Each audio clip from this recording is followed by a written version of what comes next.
I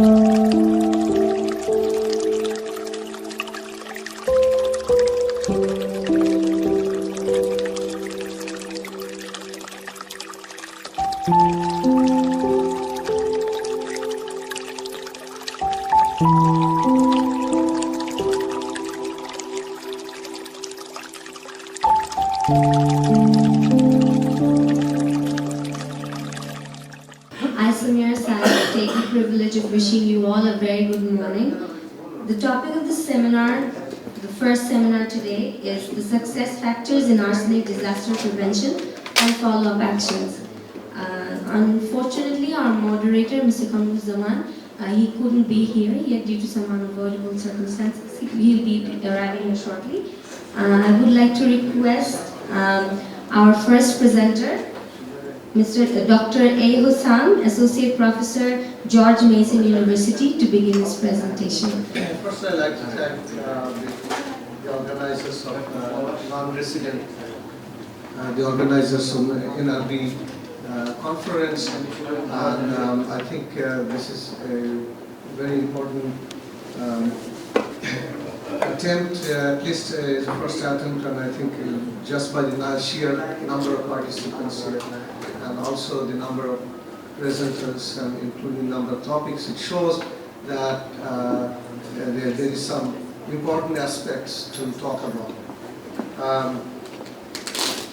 I have been involved with this arsenic mitigation, especially my field is relatively narrow in the sense that we first started to measure arsenic concentration, then we started to develop a filtration system, and the filtration system is now widely used in Bangladesh. We are also going into Nepal, and we are also going into other countries, and we are going to be commercial very soon. So I'll just talk about this filtration system and nothing else. It's just one factor of the mitigation process. The filter is developed in Bangladesh, it is tested in Bangladesh, and it has been used in Bangladesh, and we're distributing these filters in large numbers. This is what I like to talk about: clean drinking water, arsenic crisis, and the role of non-resident Bangladeshis.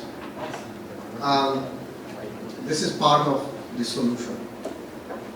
I like to mention names, the people first who are intimately involved in this project, especially my brother, Dr. Munir, who is manufacturing this filter in Bangladesh and also distributing it in large numbers.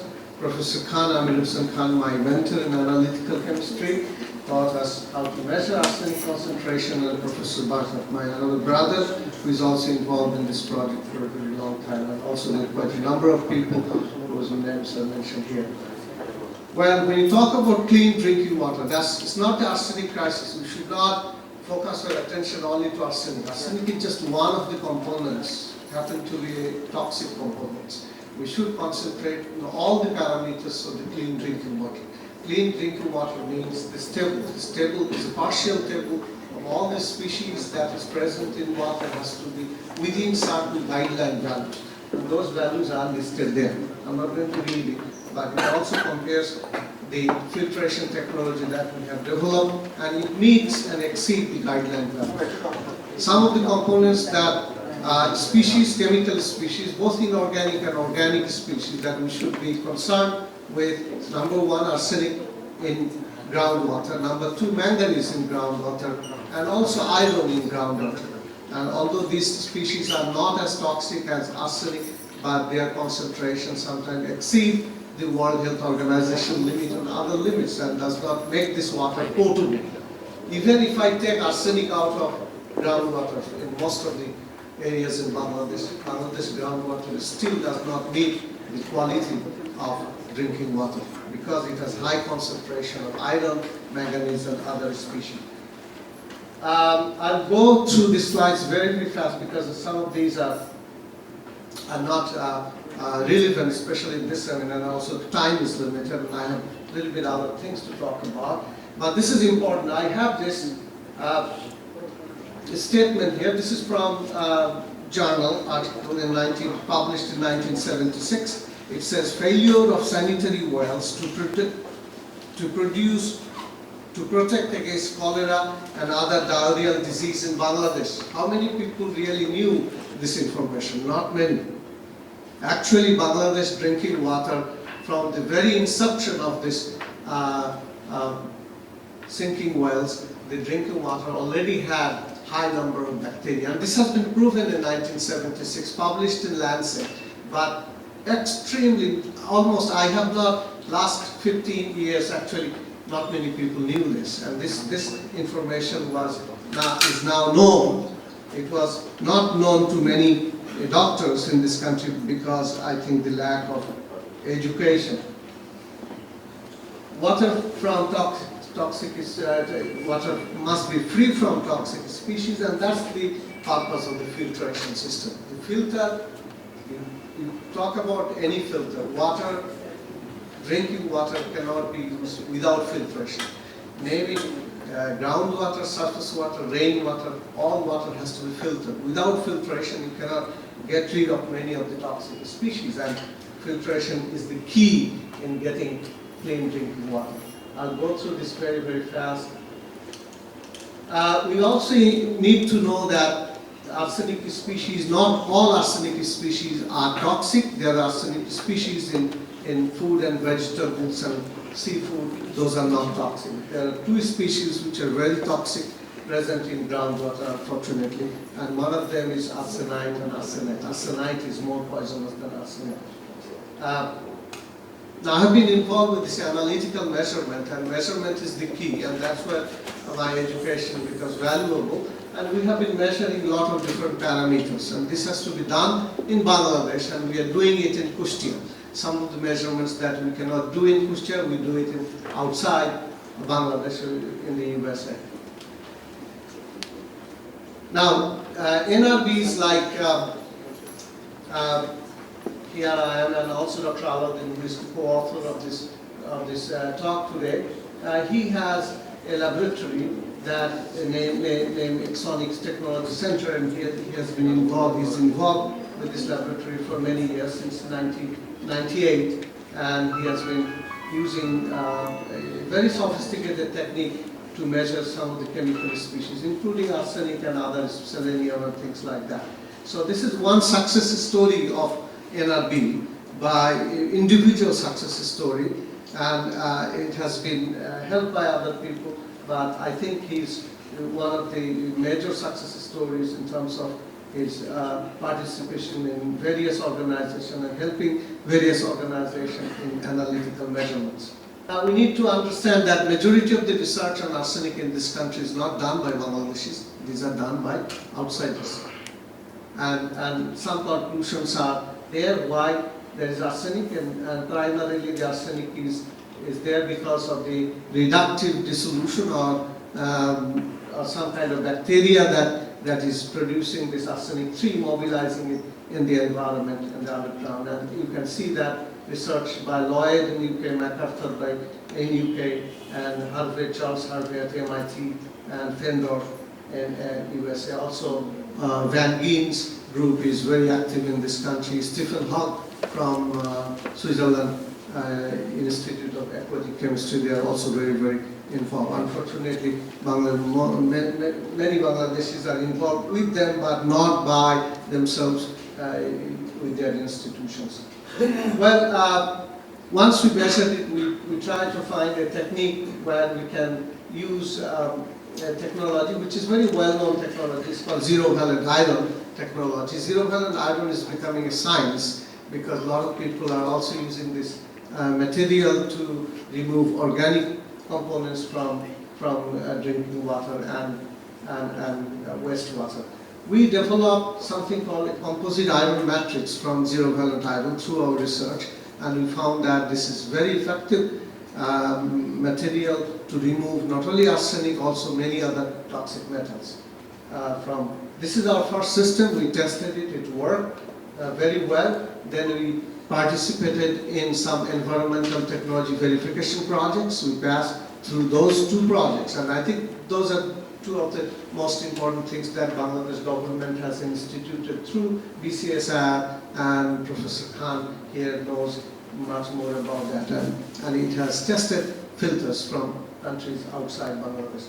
These are the 4 filters that were tested in the second ETVM. The Sono filter is the only local filter. You can see Citco is a German filter based on microfine iron oxide. Alcan is a Canadian technology, activated alumina, and hydrocerium oxide is REDF, that's Japanese technology. And I think we are doing better than the other 3 technologies. Our filter is relatively simple. It has to be simple. It is made locally, and as you can see, this is basically 2-stage filtration system. The top stage has sand. It's a sand briquette filter. In between sand, we have a layer of the composite iron matrix, which is our patented material. As fluoride, all the characteristics are given, and we passed all environmental technology verification, including the Granger Challenge competition. This is the filter. I'll go over that very fast. This is the filter manufacturing facility in Kustia. We are manufacturing about 500 filters per day. That's our capacity, and about 5,000 filters are stored one time, so we have quite a bit of capacity. We can measure arsenic concentration down to parts per billion with very good accuracy, and that is needed. This is how the filter is distributed. You can see that the right hand, the lower right hand side, we have this boat that we bought, and we can transport 800 filters from Kustia to Narayanganj, and then from there to other places. We are now in Nepal. From UNICEF, we have been given the permission to distribute 1,200 filters. The filters are working in Nepal. There is another filter called Kanchon filter in Nepal, which is by MIT, and they are actually getting out from Nepal. So we are in, Kanchon is out.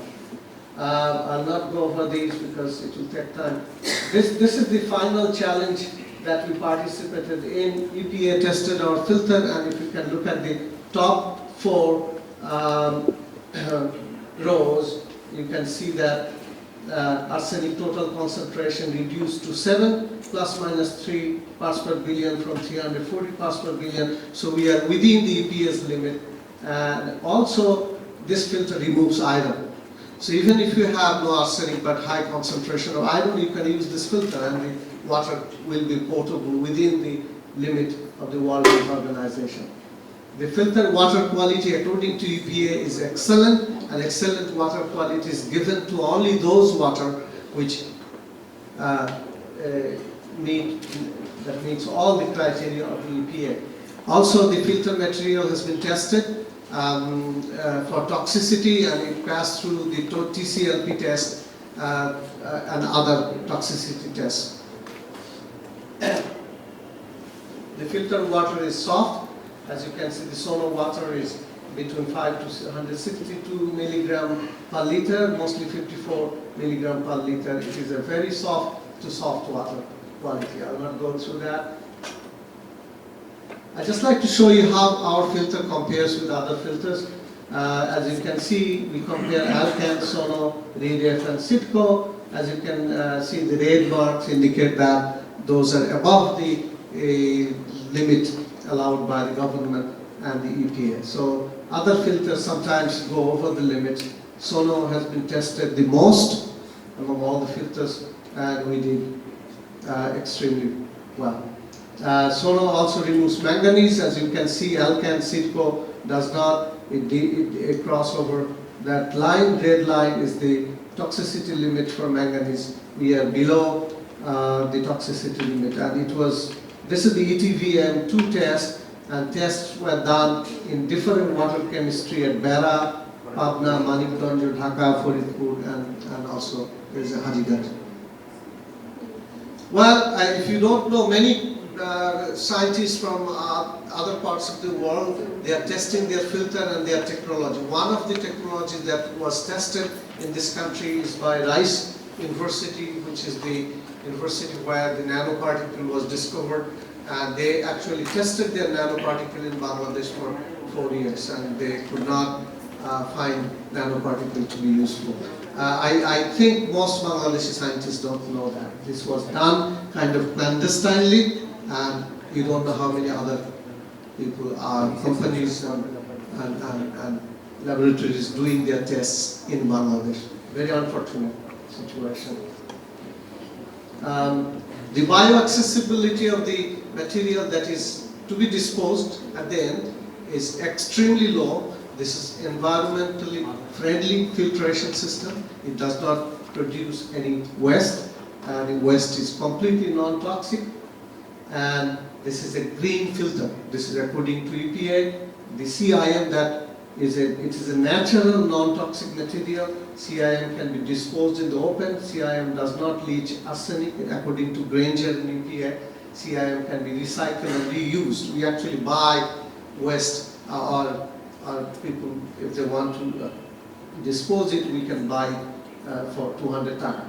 CIM can be used to make metallic iron. Gramer kumorke jodi apni material then specifically iron oxide, they can make iron, metallic iron out of that. This is the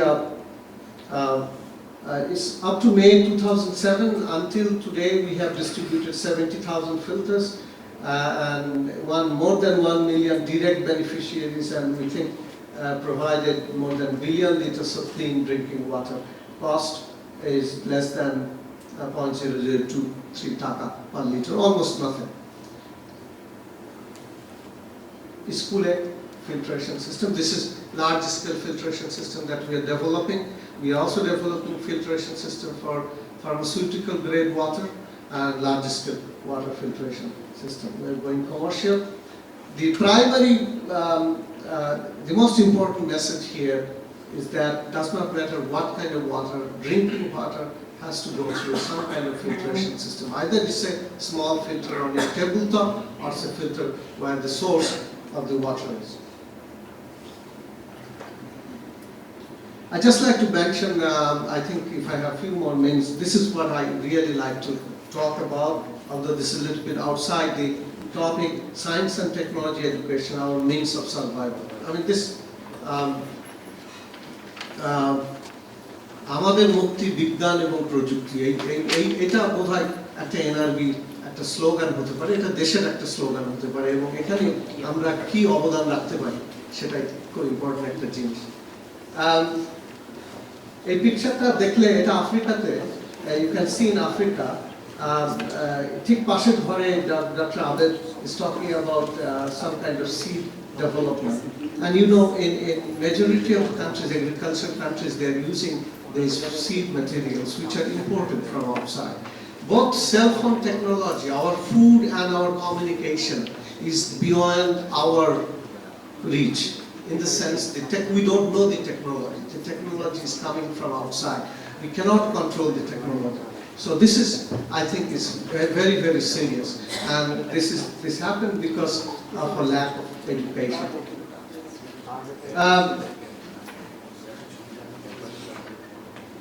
Now, science and technology education is absolutely essential. I think if NRB can do anything about this crisis in Bangladesh, the crisis, I would say, is more of a science and technology education rather than arsenic crisis. Actually, if you look back, you will see, I showed you the slide that 1976, it was proven that this water is already contaminated with E. coli and cholera, Vibrio cholerae. That information was not propagated through UNICEF and other organizations, because if they did, then we should not have 10 million tubercules today. That information was not taken seriously. And the lack of that seriousness is due to lack of education. Simple, very simple. Engineers, doctors, general education scientists here, I think they are not reading the journals. They did not in 1976, they are not doing it now.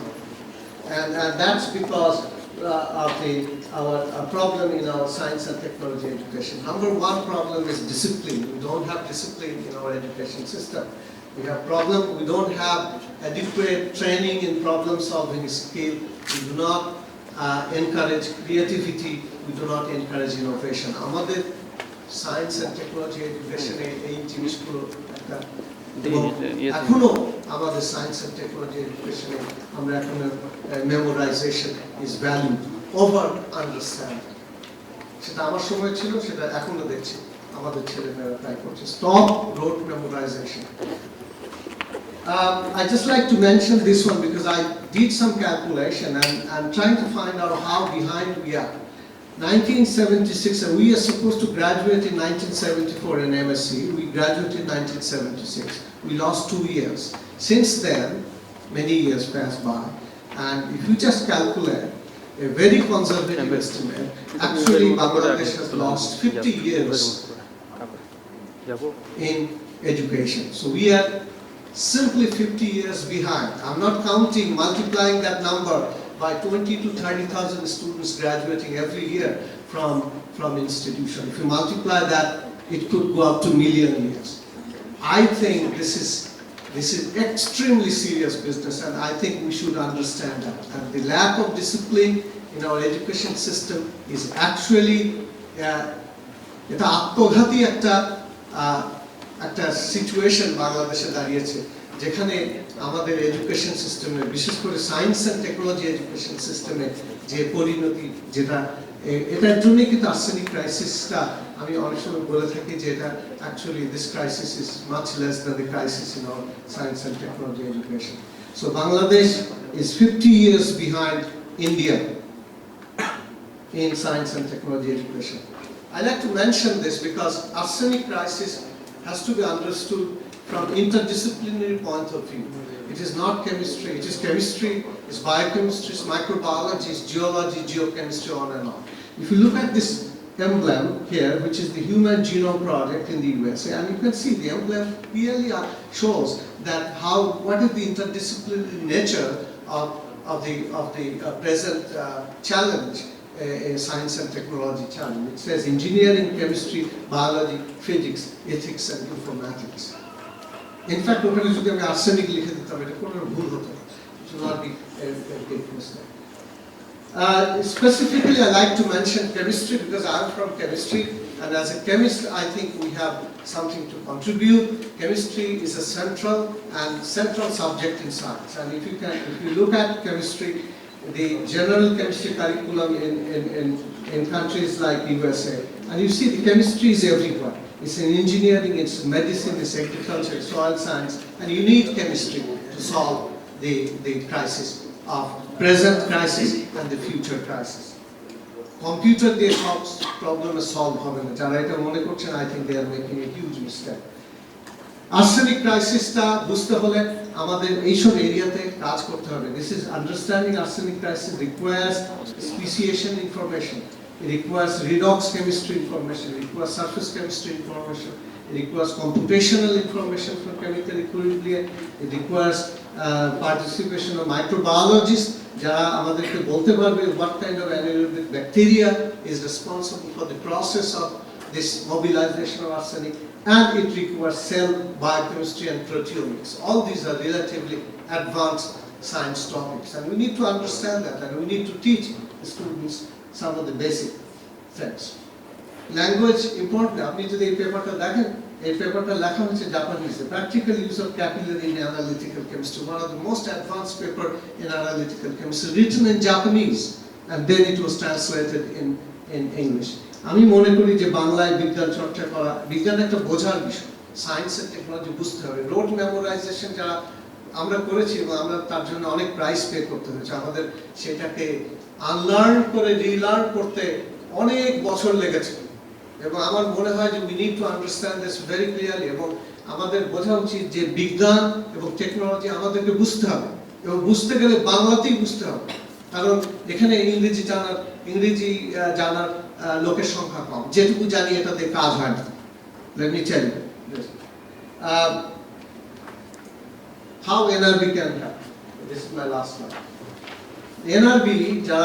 NRB in science and technical fields can help in developing intense, advanced, basic science curriculum. I think that is missing in Bangladesh science and technology. I'm not blaming anybody here. I'm just trying to promote some thinking process here. Please think about it. Bangladesh's basic science curriculum is extremely weak It is weak to the point that I am afraid of bringing students to my institution from Bangladesh because they cannot pass through exams. Let alone language, তার তো ইংরেজির অবস্থা তো খুবই খারাপ, বিজ্ঞানের অবস্থাও খারাপ। সেই জন্য আমি বলছি যে বেসিক সায়েন্স কারিকুলাম ডেভেলপ করতে হবে। বেসিক সায়েন্স কারিকুলাম বলতে আমরা কি বোঝাই? সেটা হলো advance math. Our math background is horrible.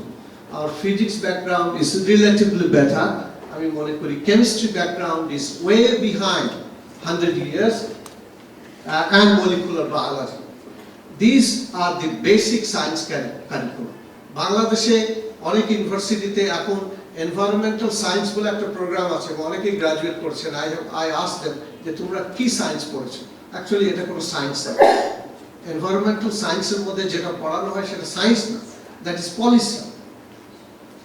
Environmental science বুঝতে হলে we need to understand math, advanced math, physics, chemistry and molecular biology.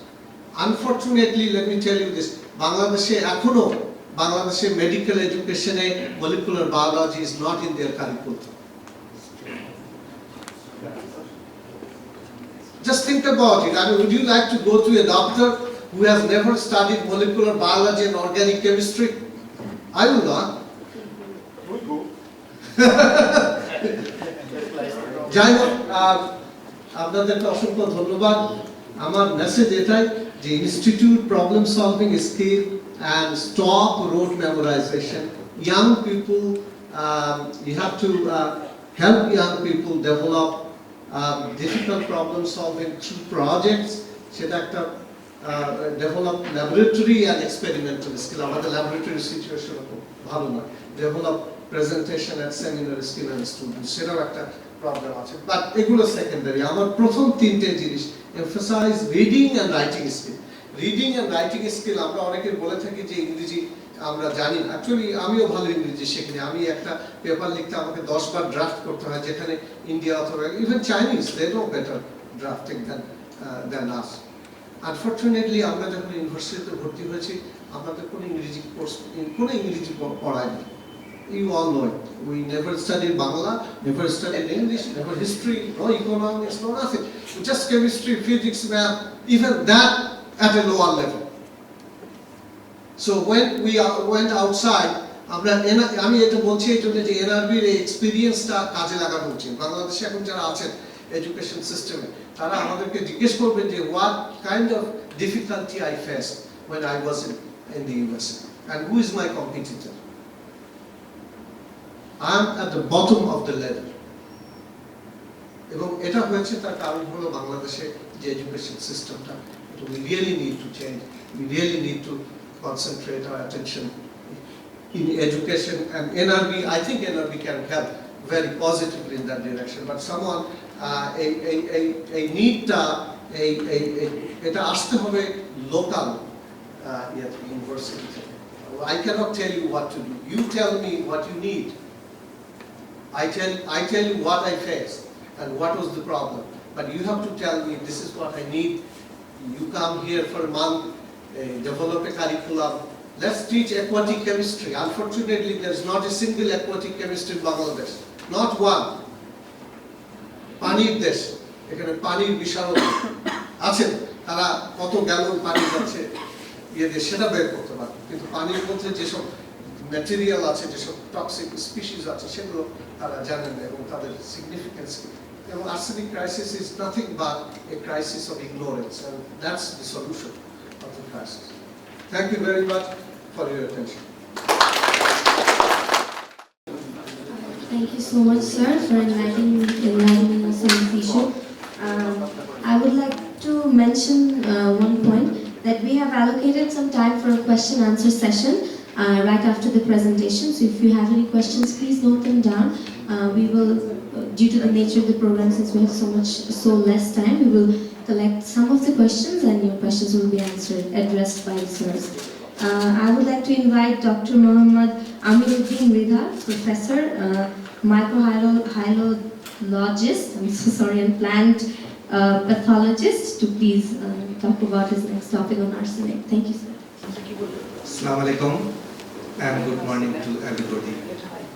those who are NRB and the local scientists. Basically, I am a plant pathologist,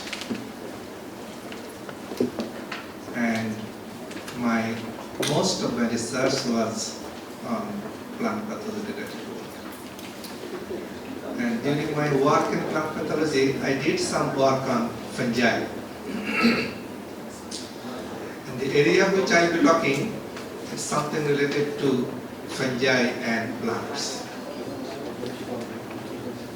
You have heard a very stimulating talk from Dr. Abul Hussain, who has covered many things, not only the arsenic problem in our country,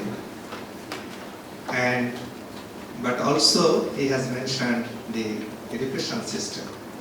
He is really right that if we do not know the water chemistry, it will be difficult to study the arsenic problem in our country. Another thing he has mentioned, that the chemistry, in my view also, the chemistry is the mother of all subjects. When we are studying in biology, we need chemistry.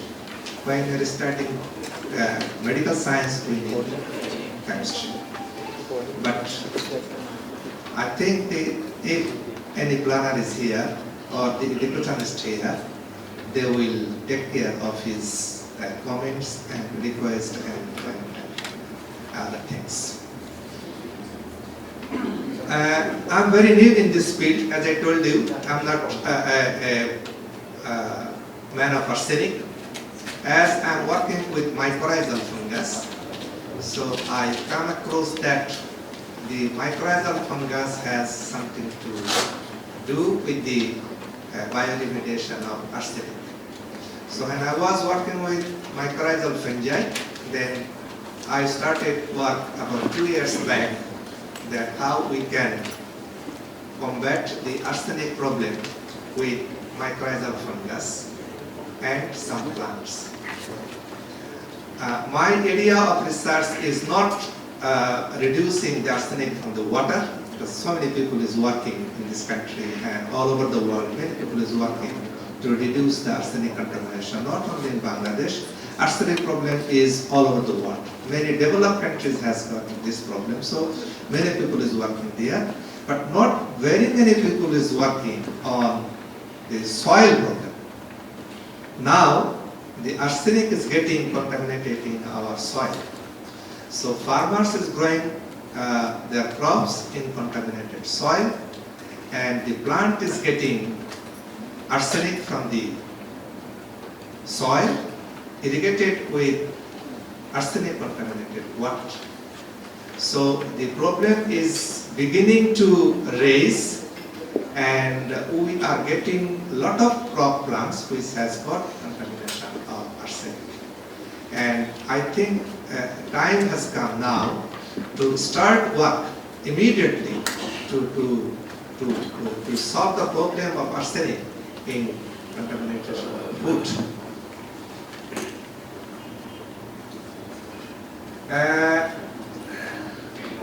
I'm not talking much about the arsenic problem because we have heard so many things from Dr. Abul Hussain that arsenic is ubiquitous for the beginners, not for the expert. It is released in environment by weathering, burning, and some smelting of arsenic containing minerals and deposition of soil, fresh and salt waters and sediments. Further release of arsenic to the environment has been occurring from the use of arsenic compounds by the humans for several thousand years. I will skip some of the slides. It's not that much related.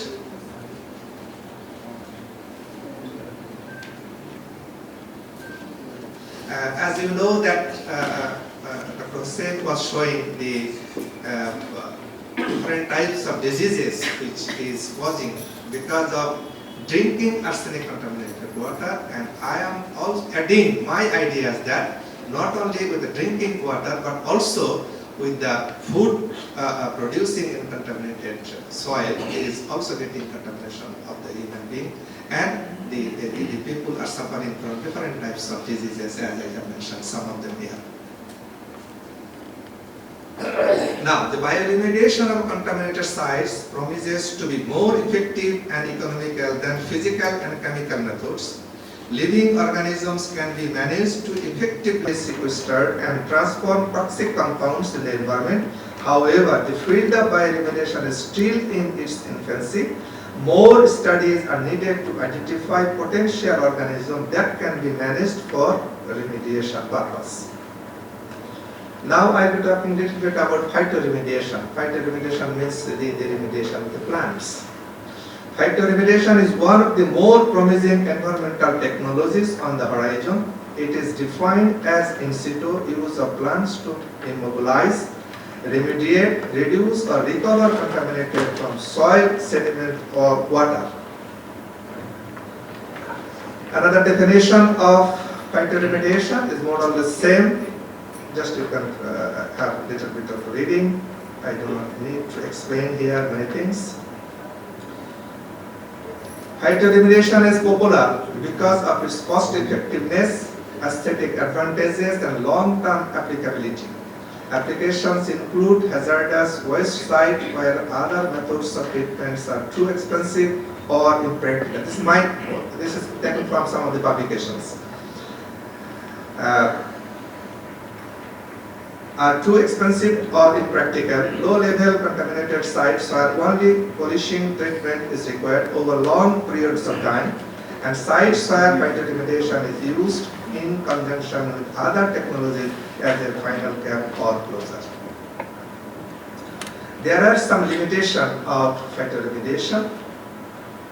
Limitations of the technology include the potential for introducing the contamination of its metabolites into the food chain, long times required for cleanup of below action levels, and toxicity encounters in stabilizing and maintaining vegetation or waste zones. Now, bioremediation, we can use these three technologies: the plants, arbuscular mycorrhizal fungi, and rhizosphere bacteria that can tolerate high levels of soil arsenic and transform arsenic to more environmentally friendly forms. I would like to show you some slides of a arsenic removal plant in Manikganj. They are using this technology for remediation of arsenic, like Professor Hussain is doing a very simple way, but that one is very big and very complicated one. Why I am going to show this one, I have some intention to show this one. This channel water is contaminated site is going, and this is the dam here. It is full of the sediment, and they are depositing this sediment here. Huge amount of arsenic is here. I visited that place, and they were saying how can we remove the arsenic available here?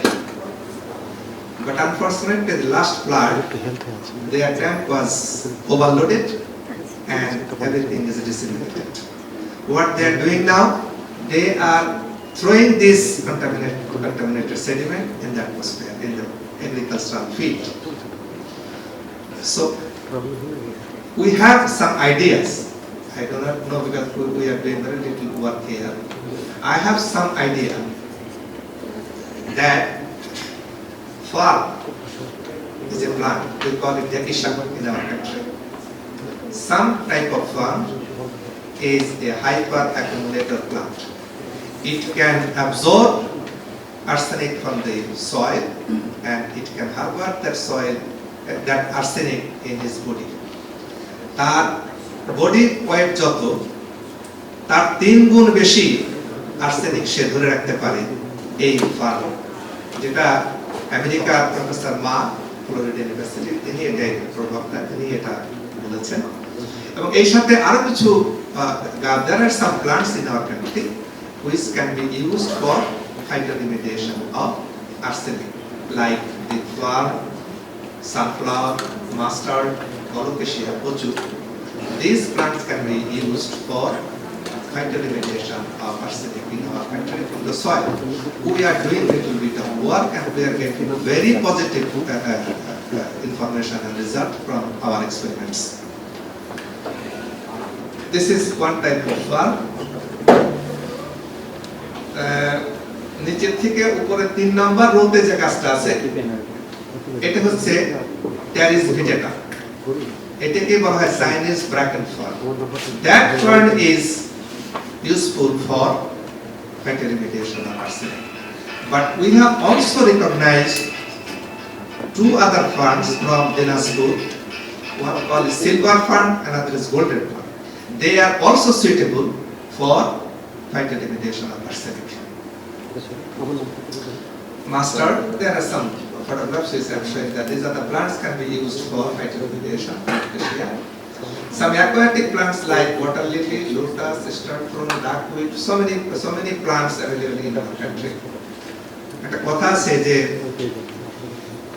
আল্লাহ তাআলা যখন কোনো সমস্যা দেন তার সমাধানও দিয়ে দেন, সেই সমাধান আমাদের খুঁজে বের করতে হবে।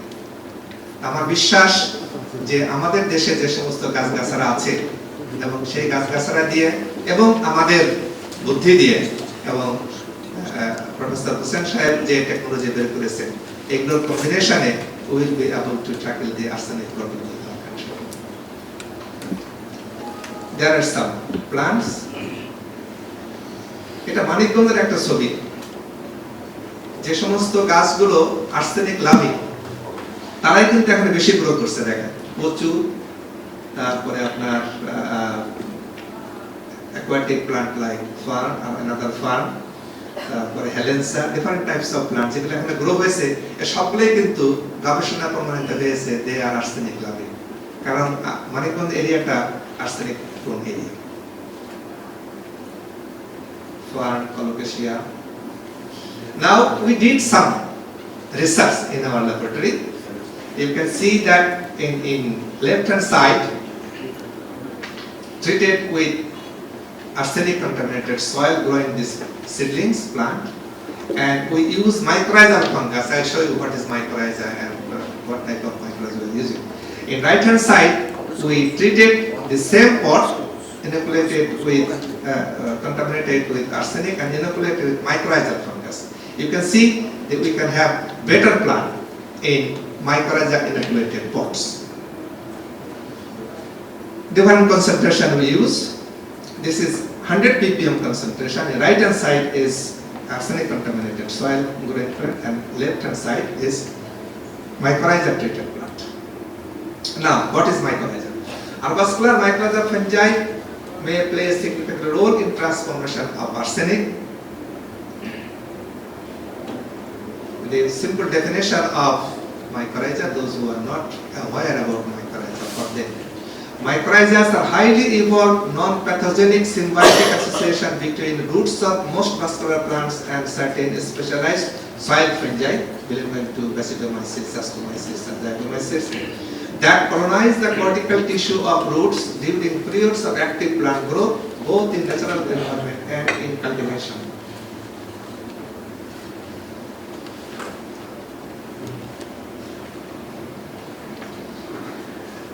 What benefits mycorrhizal fungi can give us? In general, the mycorrhiza promotes the growth of host plant and increase productivity by providing the immobile nutrients like phosphorus, zinc and copper. It can improve the water relations because the mycorrhizal fungus when infected in the root system, the fungi spread around the root system. So the mycorrhizal plant has greater area of harvesting than the non-mycorrhizal plant.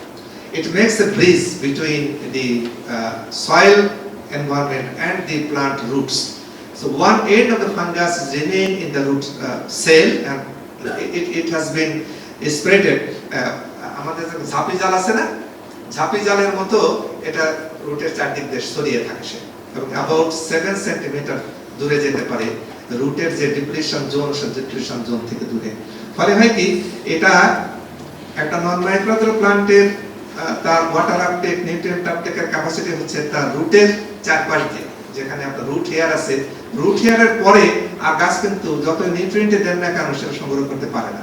কিন্তু এই root এই depletion zone এরিয়াটা এবং এই root hair এরিয়াটা একটা spread করে দেয় আমাদের মাইক্রোরাইজাল ফাঙ্গাস, ফলে তারা আপনার বেশি ওয়াটার আপটেক করতে পারে, বেশি নিউট্রিয়েন্ট আপটেক করতে পারে।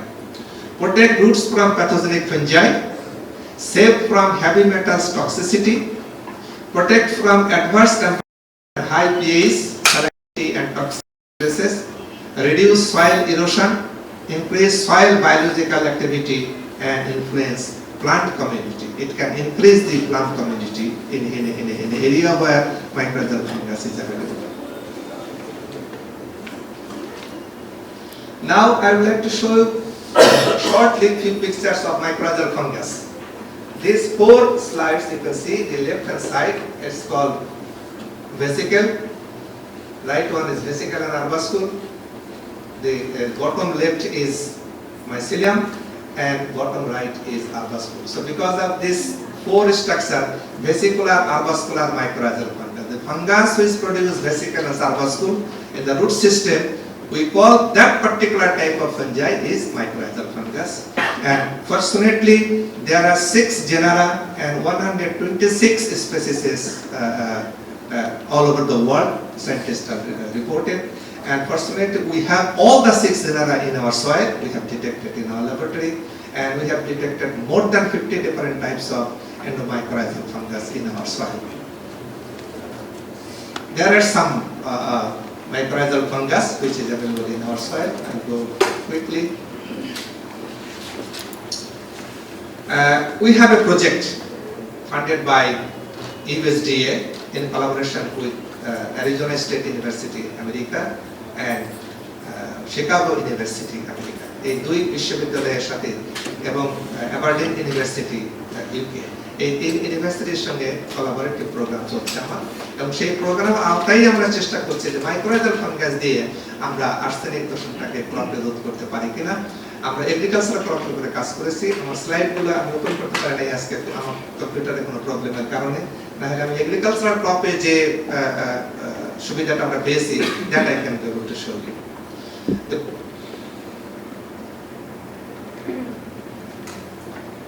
এটা আমরা কি করতে চেয়েছি সেটা বলেছি, এটা দরকার নেই।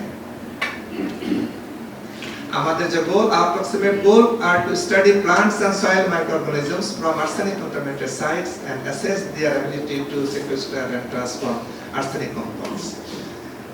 What I have gathered from my work, that when I was trying to study with the farm, I put the whole plant, excised leaf, in the arsenic contaminated water, and I saw that the farm plant can uptake more than 60% of the arsenic available in the water. So that work is now in progress. We hope that we will be able to find something that water can be purified by this plant also. I am not sure. I'm talking with the scientists. I'm seeking your advice, especially from Dr. Hussain, that this farm plant has got a hyperaccumulating activity. It can absorb arsenic from the water and soil.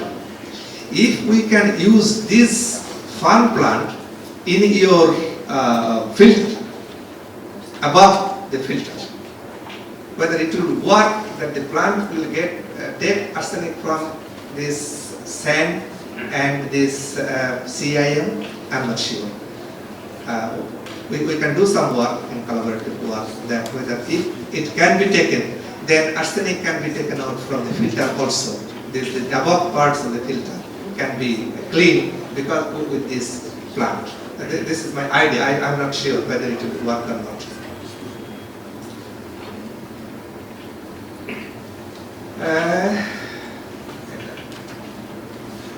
আমরা 3 বছরে যে কাজগুলো করতে চেয়েছি সেগুলোর একটা list এখানে করেছি। আমরা আশা করছি by the end of this project we will have advanced our understanding of the role that fungi and rhizosphere bacteria play in the chemical and biochemical process involved in arsenic uptake, transformation and transport between all soil and plants. This knowledge not only provide insight into the mechanisms of arsenic transport within the ecosystem, but also may result in identifying bioremediation method for ameliorating arsenic contamination of soils. This is the working place. My students are working here, and one of the visitors, I'm explaining the work which we are doing here. And this is a working group. And then Friday, I'm discussing with the student, because Friday is a good day for me because there is no meeting, no sitting, so I can discuss with my student the use of plant and the activities what we are doing. And these three are my advisor. The first one is engineer. He is giving me engineering advice. The middle one is doctor, and the last one is, I call her as a Kaladazia of my house, because she has strong comments, and if she wanted to do something for me, she wants money from me, because I do not know how to do the multimedia slide. I sometimes seek help from her, and she is giving help with money. Thank you very much, everybody.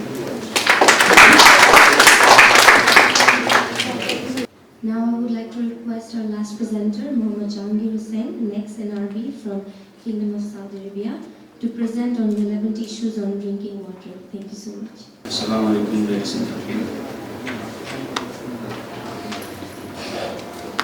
আমি সত্যি নিজেকে খুবই গর্বিত মনে করছি যে আমি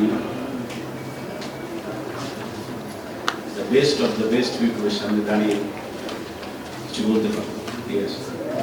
এবং এর জন্য যারা পিছনে চেষ্টা করেছেন at the 11th hour just push me in that NRB committees. So lots of thanks. Actually,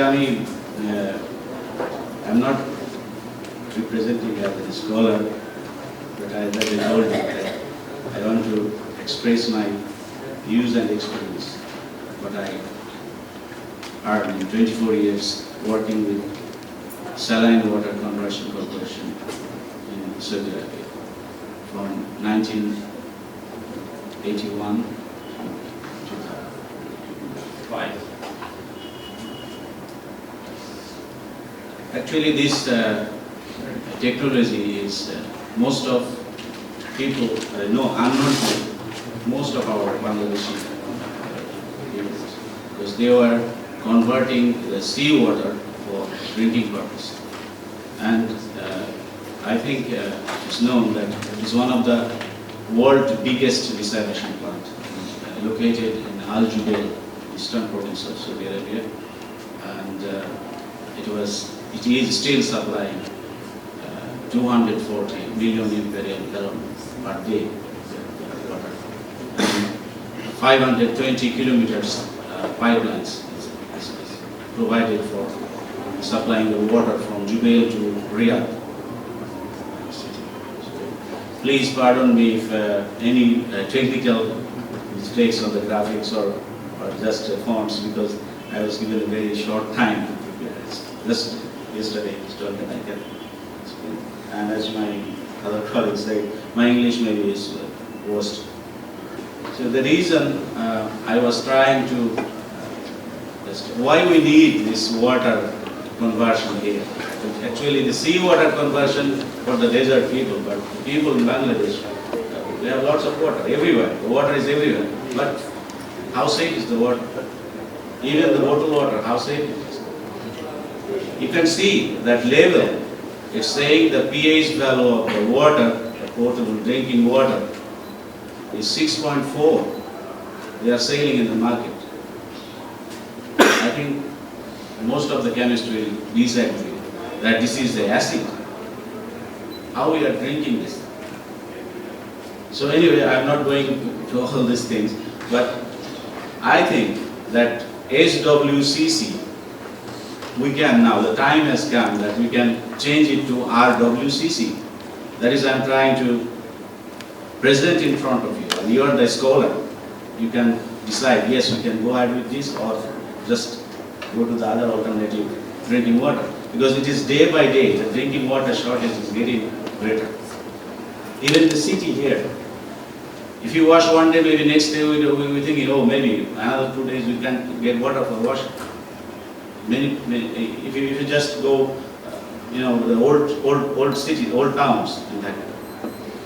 However, so how we can converting the seawater there? If I just, which a little passionate with me, I will just go from the basic.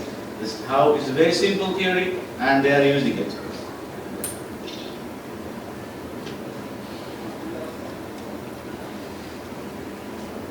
So the system called MSF in this abbreviation is multi-stage flushing technique. I'm trying to use it for producing fresh drinking water. You will be needing some additive for sterilization or mechanical filtration at the beginning.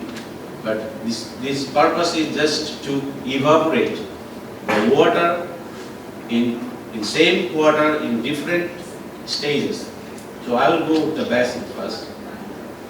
Why we need this, and the goal and objective of this project in Bangladesh. Especially it was designed for seawater, but we can still use it for. The technique is specially designed for the producing fresh water from seawater in large quantity. Introducing river water instead of seawater is easier. It is essential as all alternative drinking water resources, while the present resources are polluted, contaminated, and cannot fulfill the demand. What are the supply we have now in Dhaka? We have in the morning water, and in the afternoon there is no water in the tap.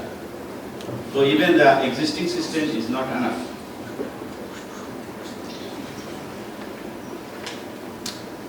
The plant can produce large quantity of fresh water than any other methods with low running cost. Best way to introduce this unit with back pressure turbine, but it can be fitted with existing power generating units with minor design changes. This plant also operates with auxiliary boiler. So our main shortage now here in present is the power shortage and water. So this plant can be attached with the power generating unit, so we can have more power generate the power electricity as well as the waste heat from the condenser, and trying to use that waste heat to produce the water.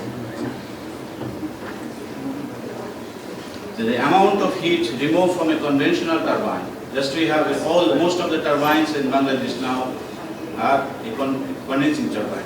So you are using the cooling water to remove the heat. So the steam can get back to the condenser and go back to the steam line. So that heat you are throwing in a discharge channel, and I am trying to use that amount of heat to produce fresh water from river water. And this one can operate around 130 megawatt power station. You need the steam flow around 520 tons per hour, and that amount of steam I can produce 5,000 cubic meter per hour. That means 5 million liters per hour. Spare parts and maintenance can be obtained locally because the main components are pumps, condensers, stainless steel wire mesh, ejectors, and rectangular shaped steel chambers. So these are all available in our local markets.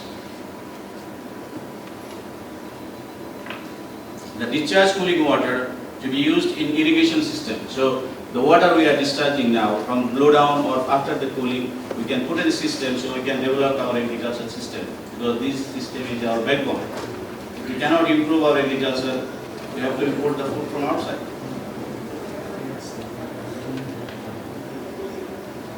So now I will go to this basic evaporation theory. All we know that any liquid will evaporate if the vapor pressures below the surface tension is increased or the pressure above the surface tension is reduced. So if I get a normal water, I need 100 degree temperature, at atmospheric pressure, so we can have evaporation. But if we reverse the process, we remove the pressure above the surface tension, the water can be evaporated at lower temperature. So these are the basic things they are using on that MSF unit. Now you can see in figure number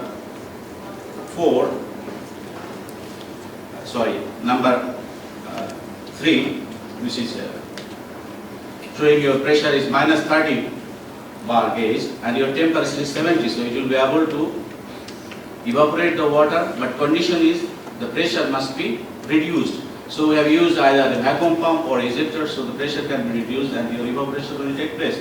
So that this way they are separating the salt and water. Just getting the water evaporated and the salt remain at the bottom.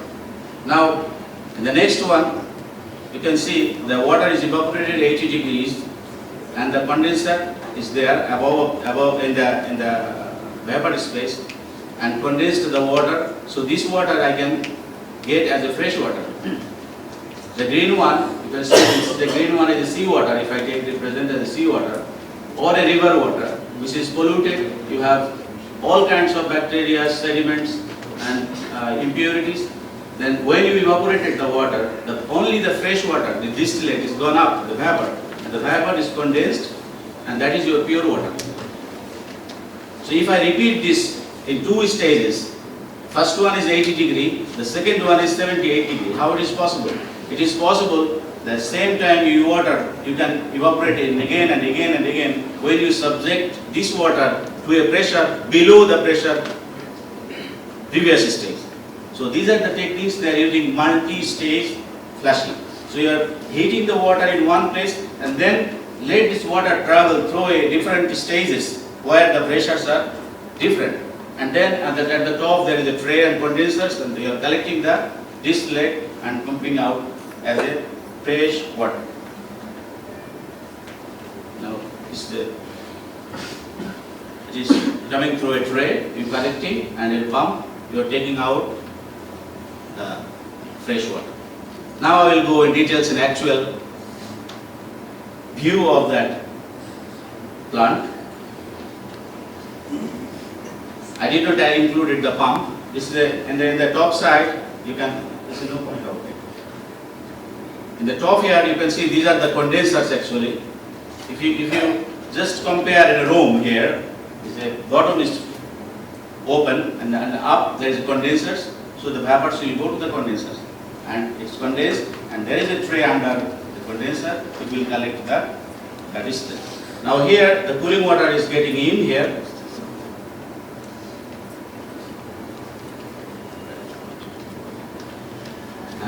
And it is going out as a cooling.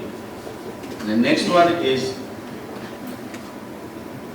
the cooling water again is coming in and is traveling towards the heater, where the heater I talked previously that I will use the steam which is you are throwing to the condenser. The same steam I will use in a heater, and that heaters the water will come and get to the inlet of the heater and it is get out after getting a terminal temperature approximately 5 to 6 degrees, because the still water they were not going above 100 degrees because of the the fluorides there, so scaling problems will occur. And here we are not worried about the sodium chlorides. And then it's go into the flush chamber and it travels from this first stage towards the last one and giving every stage around 60 to 70 cubic meter of fresh water in every stage. So if you have 22 stage or 20 stage, then you will have more than 1000 cubic meter of water per hour. This is the fundamental principle they are working. So we got 3 things now. We have first we add the heat to evaporate the water, and then we cool the vapor to get the vapor condensed as a fresh water, and then we remove the amount of heat we added for the evaporation, the latent heat of evaporation that is added in this place, and it travels, keep the water in a boiling state and remove the same amount of heat which you added. So we keep the water in a boiling point.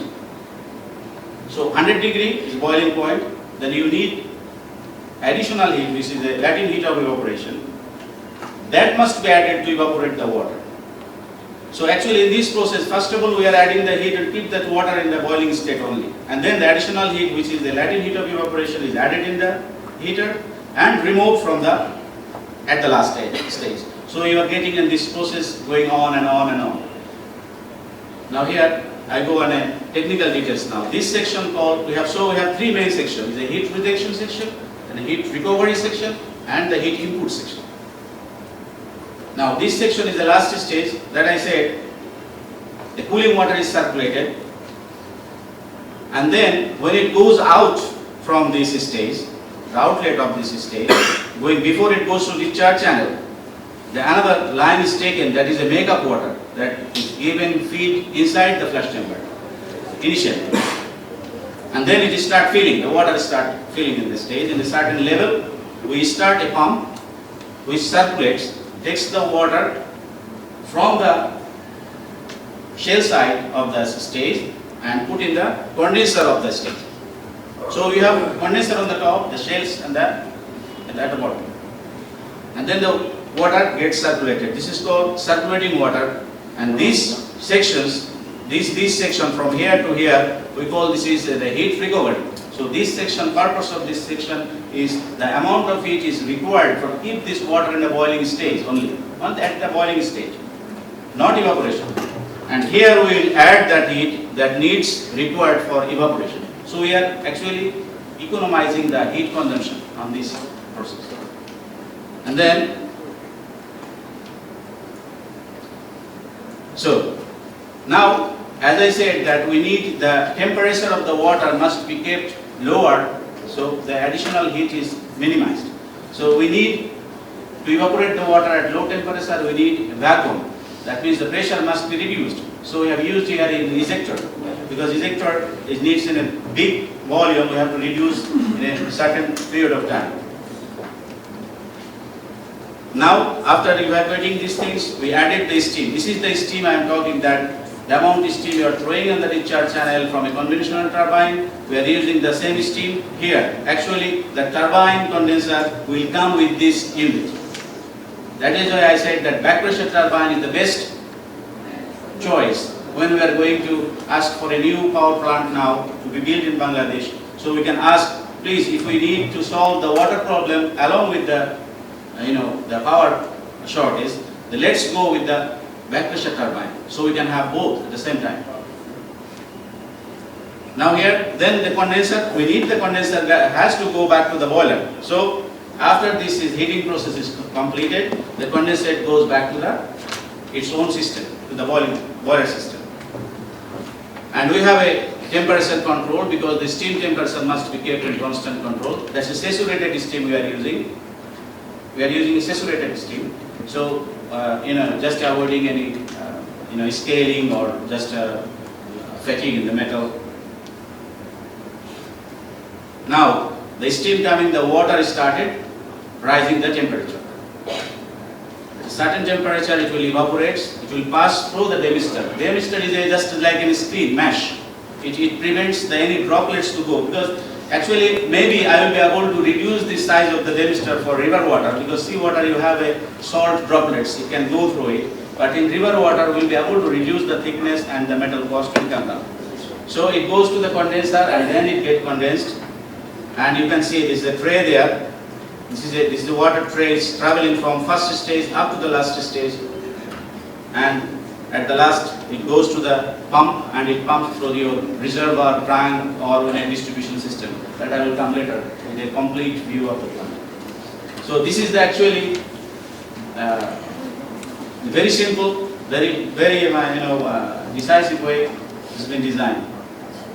And we have a blow down. That's we have to maintain some concentration of the circulating water. So the blow down is there. So we have involved actually 4 rotating equipments, 4 pumps only. Other of the equipments are all stationary. There is only 4, or maybe if you can invest some more money, we can have double pumps, 2 pumps each. So only 4 pumps is required to operate this system. it will be general heat mass balance when the plant will be operated. This parameters and the heat trend in a heat and mass balance will be like that. This is optional. Actually, these pumps are optional. These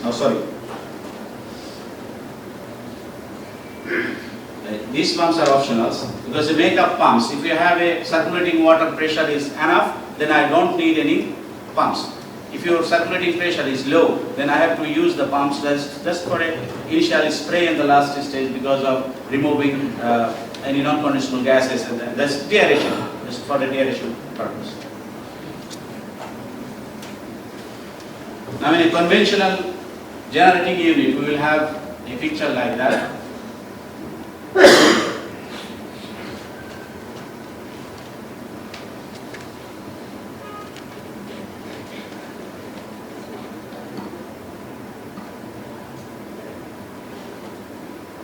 Now what I am trying to do is, this you can see, this is a turbine condenser. I am taking out this condenser. So if we take the back pressure turbine, the condenser will not be there. So this condenser is actually coming with that MSF unit. So the steam can go direct to that MSF unit, condense and get back to the the boiler feedwater system. So I will show you how I am going to connect with the even the existing power station. If I take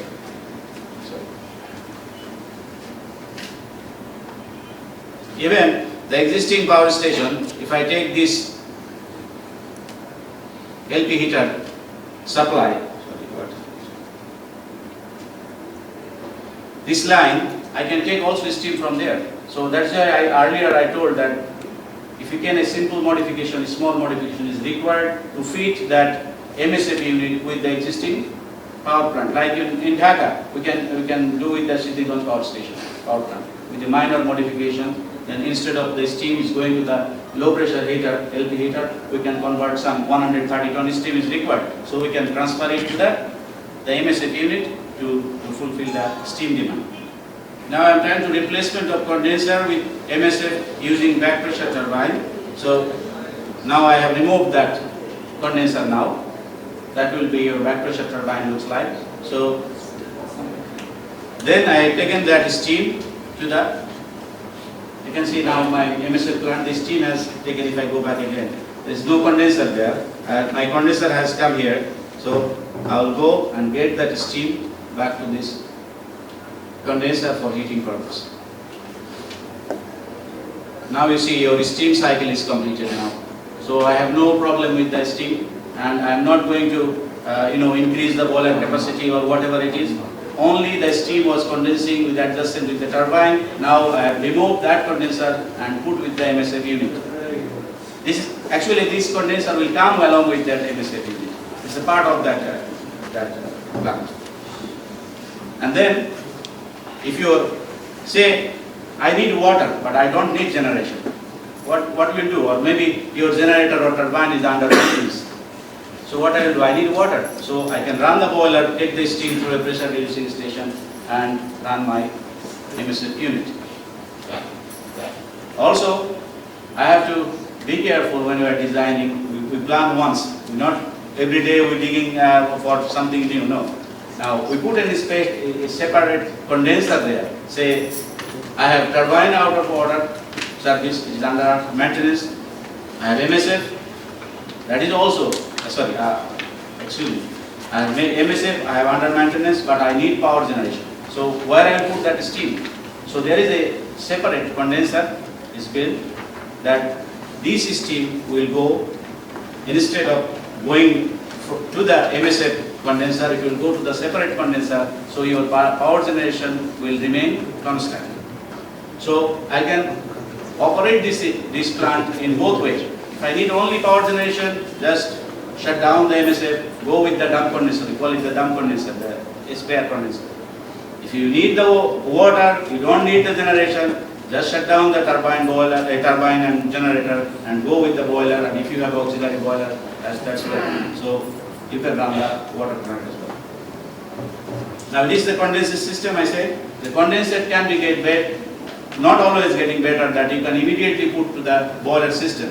If it gets bad, we have another system, it goes to the polishing unit, it goes to the water treatment plant and go back to the flash system. Now here I combined all together as a one plant. Say for example that we want to feed the Dhaka cities. Now how we are going to proceed? Now this circulating water pump is available now in Shidriganj. Every power station they have a pump station which is taking river water for cooling purpose and other things. Now this MSF I connected with that circulating water system. I have connected the power generation unit with the MSF. I have given the dam condenser and condenser back system. This is the system that if the condenser gets bad, if condenser gets bad, we cannot put it in the boiler immediately or deaerator immediately. We will put it in a tank and we will go for treatment. This is the water line, distribution line, which is coming from your MSF to a distribution system that needs. This is a reservoir that for the plant itself, because I need a backup water, a makeup water for the boiler. So I have put in a reserve tank and the condensate polishing unit, as well as in other filters for feeding feed water treatment. So it's a complete system that I did. Here I put a treatment for quality control of that distillate. Because the distillate, the pH value will be around 6.4, 6.5. So I don't think this is a good way to drink right away from that outlet of the flash chamber. So we'll have some pre-treatment before we can make this water healthy. As previous speakers told that the water may be clean and but it's maybe there is some bacteria and some other microorganisms. So we treat here, normally this best way we are treating with the lime dosing and CO2. If you dose lime for the particular, the hardness and pH value, then you have to dose the CO2 as well to make it constant. Now we have built that tanks is required to build because sometimes the plant will be shut down and we have enough reserve for 15 days, that calculation says. And this is the system that I will put with the existing circulating system that we have in our every area. We have a pump, groundwater pump. That pump also I included here, that this pump water can be used mixed with this distillate as blended water, and the proper constituency will supply to the community. This is the whole picture with the power station and the MSF, the treatment plant and the product water treatment, the safety water system, the storage and distribution system. It's all in one. Now, in conclusion, I will say that chemical dosing like chlorine, lime and CO2 to maintain the required residual chlorine, pH and TDS according to the WHO. That what the specifications we have from the WHO we must maintain.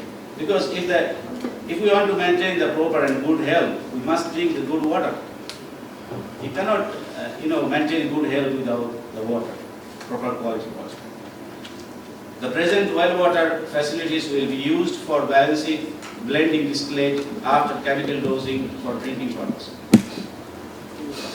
Full cost calculation to be done by local engineers and manufacturers. Material selection according to the environment and the raw feed. Because this is actually designed for seawater. So seawater, they are selecting the very high expensive materials like titanium, copper, nickels, like that, and stainless steel lining with the normal steel. So our engineers and the chemists can sit together with the manufacturers and say, look, I need my environment this and this, my water quality is this and this, and we have these are the organisms involving in this water, dissolved solids are like that. So please give us the proper material. So I hope that we will get very cheap materials to build this unit, and the manufacturers will do that. And I think we have many scholars millions of scholars in Bangladesh, and they can manufacture this plant in our country. This is not difficult.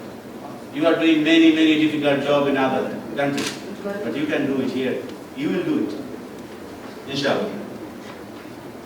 15 days storage facilities is essential for emergency and stable distribution network. So we have to build some storage tanks. At least we can have, say, like many disasters. You can shut down your power line. You can break down some major components. So we will still have some 15 days reserve that we will have water from that facilities. Like we say, this plant can be also built on the what do you call it? Birds Mountain. Like now we have a cedar. And many people, 40 or 30,000 people are looking for water. And we cannot provide this amount of water in a short period of time. But we have a unit like that in a Birds Mountain. And we can just tag it to there, and within 1 hour we will have 1 million liters per hour water. So I think the disaster ministry will look for this plant that will be used in the seawater. So we will take it to the disaster area and just put it there. We need a small boiler just to supply the steam, or heating else can be done by gas or anything, whatever it is. So we will have a very fast supplying water from this quality or this MSF. The production directly related with top temperature, quantity of circulating water, and the flush range. This is a little bit deep technical things. That flush range is the temperature difference that we will have from the top and the bottom. So if you increase that temperature difference, your production is going to increase. But in a technical point of view, we do not want to go on high temperature. We will not exceed the temperature above, say, 95 degrees, because we will have some, like we have silica, that will cause problem in the condenser tube, scaling. So we will keep the temperature with the good parameters, so our maintenance cost will come down. So actually, the other things that I am trying to say, that I know every one of you came here to help Bangladesh. But this is always remaining. I came from Saudi Arabia 2.5 years ago. I wanted to do so many things, so many dreams, never come true. The system we are now, the system is bad. Anything you people will put is a good thing. That will not run. If your system is not good, nothing will run. No program will run. So I will request that let us build the system. Just put the people of governing place, the scholar people like you. Not the politician can talk 3-4 hours, giving you so many, hopes and doing nothing. So why not we selecting people for last 36 years, people like you, the scholars? The education minister should be a scholar. The health minister should be a scholar. The economic, the guy is a scholar from the university. He should be on that chair, not the politicians who can, deliver a speech for 3-4 hours and giving you a promise that never will fulfilled. So let us promise that we'll put someone to run our motherland, that he is honest and educated. We'll never put the illiterate people on this system. We need people like you, scholars, to handle our generation. Thank you all.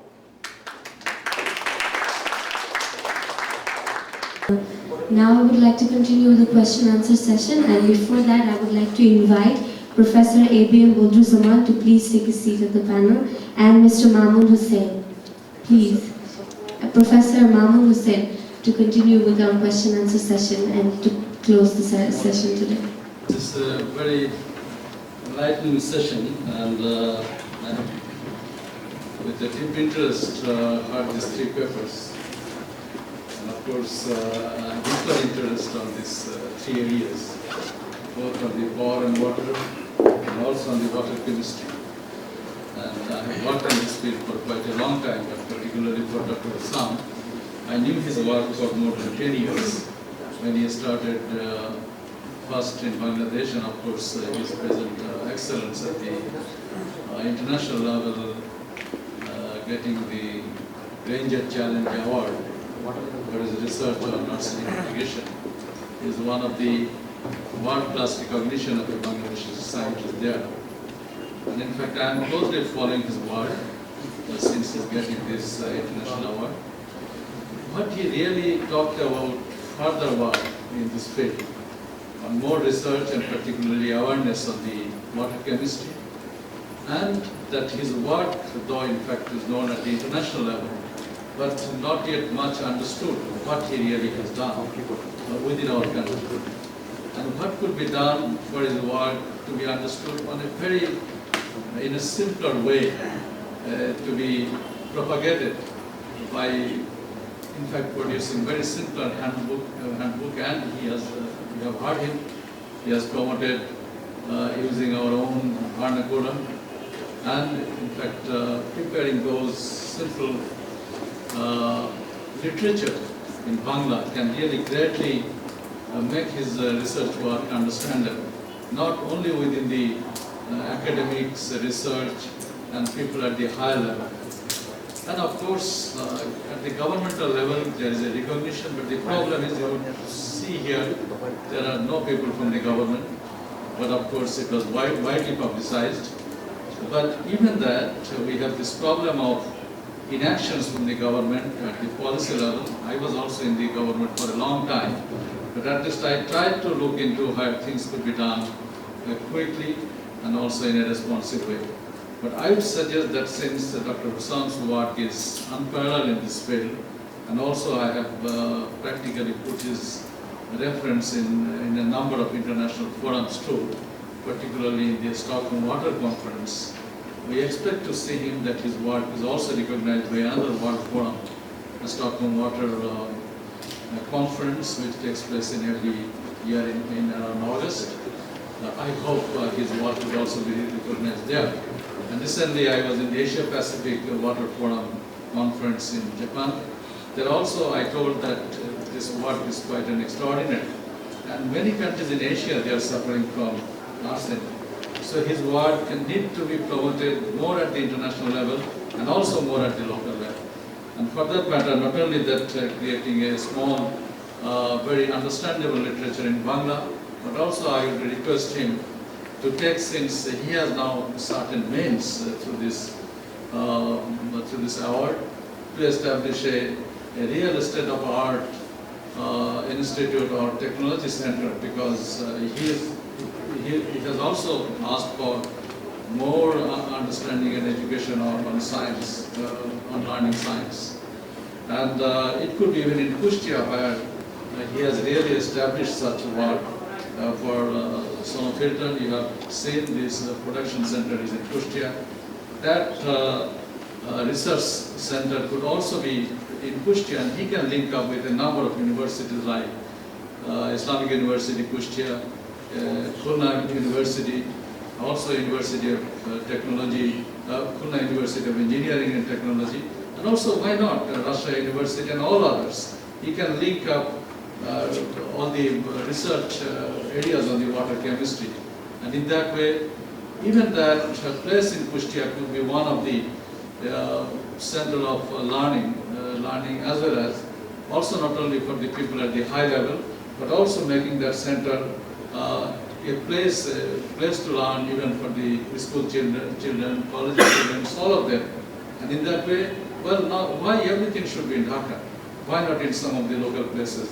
And probably Dr. Hussam can contribute through his research with the National University and also with his international recognition. That's the way I would think that you have heard the details of his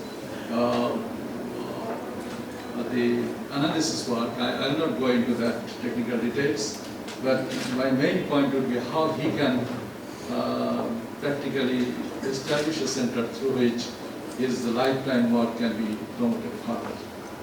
And in fact, the second point, definitely we did the professor on plant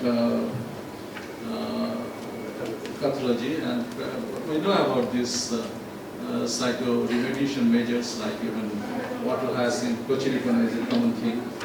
There are also dark weeds he has mentioned. There are works have been done, but what we have to work out how things, a system moves faster and another is slower. Your work is scientifically well acclaimed, but it is a slower process, but we like to see a quicker process. But also we are very much alarmed how we can look into the arsenic not to prevail in our food chain. That is another challenge. In fact, on the drinking water, this sonofilter can really be worked out. It's a very simple to work, and you have seen the 4 recognized one. That is the best one to work. It is cheaper, but also if further works to be done, how we can work on the food chain, probably that would be much more work. And lastly, on the power generation, I think I will be in touch with you, because since you have returned from Saudi Arabia, there are greater scope for linking with the power plants, because most of the water are being discharged. We have only in Arsenic power plant there is some work, but practically no one for drinking water. And lastly on it, since power plant we have mostly in the government sector, but there is a clear scope. It can be worked out with the private power plant operators. Because private sector really, they can pick up the ideas. In the government, I told you, whether it is in water or even in the power, there are lots of things which really they simply cannot see how to integrate with others. Lastly, I should mention the work of late Dr. Arsenic, the former chairman of Bangladesh Atomic Energy. He passed away about 3 months ago. One of his outstanding remark he mentioned about in his work, because he is basically a nuclear scientist, but he made one of the references. You will find it in some literature. I can give it to you. But again, that what Dr. Usam is saying, we should think big and we should think more on scientific development. He has mentioned that in Bangladesh, nuclear power was all through neglected. It was an excellent article he mentioned, but he told that in Bangladesh, even he talked about 20 years back, two nuclear power plants should be. One, of course, we know about Rupur, but what he told, another was in Mangla. His point was that area, entire southern belt, there is no power, there is no water. In Mangla, entire port has no water. What he told about, though that you have mentioned about very good on the, I know about this thing, but there is also another nuclear power in Bangladesh now. Everyone is talking.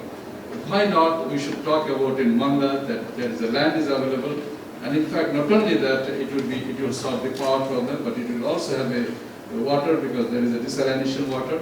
But also, lastly, again, that will create a great scientific city there, and that will create hundreds of scientists and other people who can work in this field. I think we have great opportunities, and Bangladeshi scientists and people are in many places, and we can definitely work on. Thank you. আমি আপনারা যখন ভালো কিছু করেন আমাদের বুকটা ভরে যায়। আমি যখন আর্সেনিকের রিপোর্ট করছিলাম তখনই আপনার কাজটা আমাদের চোখে পড়ে এবং আমাদের বুকটা ভরে যায়, এত বড় কাজ আপনি করেছেন। আমি আপনাদের ছোট একটা আমি প্রশ্ন করার আগে একটু বলি যে সিটকো যে ফিল্টারটা আছে তাদের স্লাশটা কি করছে এখানে আমি আসলে কাজ করছি, তখন দেখছি যে এই স্লাশটা তারা ফেলে দিচ্ছে। এখন আপনার কাছে আমার প্রশ্ন, আপনার এই ফিল্টারের কোনো স্লাশ আছে কিনা, সেটা কীভাবে আসলে রিমুভ করেন, এই বিষয়টা আমার একটা প্রশ্ন। আরেকটা তো বলছেন যে আপনি গোপনে কারা ক্লান্ডেস্টাইনলি তারা কি কাজ করছে, এটা কি তারা আইন মেনে করছেন আইন না মেনে করছে, সেটা আমার একটা প্রশ্ন। আরেকটা হচ্ছে যে ইউনিসেফ এখনো বলে যাচ্ছে বাংলাদেশের মানুষ নিরাপদ পানি পেয়ে যাচ্ছে, এবং তারা বলছে প্রায় 80% মানুষ নিরাপদ পানি পাচ্ছে। ইউনিসেফ আসলে ভুল করছে, আমি মিথ্যা বলছি। আপনাদের সোচ্চার হওয়া উচিত যে ইউনিসেফ ভুল করছে। আমি ওর স্লাসটা কি করছে আমি ঠিক ওদের বিষয়ে কমেন্ট করতে চাই না, কারণ আমি জানি না এক্স্যাক্টলি ওর স্লাসটা কোথায় ফেলছে, কি করছে। স্লাসটা ফেলতে হবে কোনো এক জায়গায়। আচ্ছা, আমাদের যত ফিল্টার এখন চলছে বাংলাদেশে 70,000, ইনক্লুডিং ওয়ান ফিল্টার ইন আমাদের বাড়িতে যেখান থেকে আমরা পানি খাই, সেটা 6 বছর পুরনো। এবং এর কোনোটাই এখনো ইয়ে হয়নি, মানে এটা ফিল্টারটা ব্রেক থ্রু না করা পর্যন্ত, ব্রেক থ্রু মানে যখন এটা 50 মাইক্রোগ্রাম পার লিটার ক্রস না করবে, আপনি পানি ফিল্টার করছেন তো আউটপুট ওয়াটারে যতক্ষণ এটা ওই লেভেল থ্রেশহোল্ড লেভেল ক্রস না করছে ততক্ষণ you don't have to dispose it. এই ব্রেক থ্রুটা আমরা জানি না, এবং ফাস্ট টেস্টিং মানে আপনার অনেক হাই কনসেন্ট্রেশন আর্সেনিক দিয়ে আমরা দেখেছি এটা ব্রেক থ্রু হয় না। Theoretically, this filter will not break through until 11 years. And আমাদের গ্যারান্টি দেওয়া আছে, we are guaranteeing this filter to work for at least 5 years, because my home filter is working for 6 years. So if the home filter is not breaking through 7th year, we will guarantee it for 6 years, and on.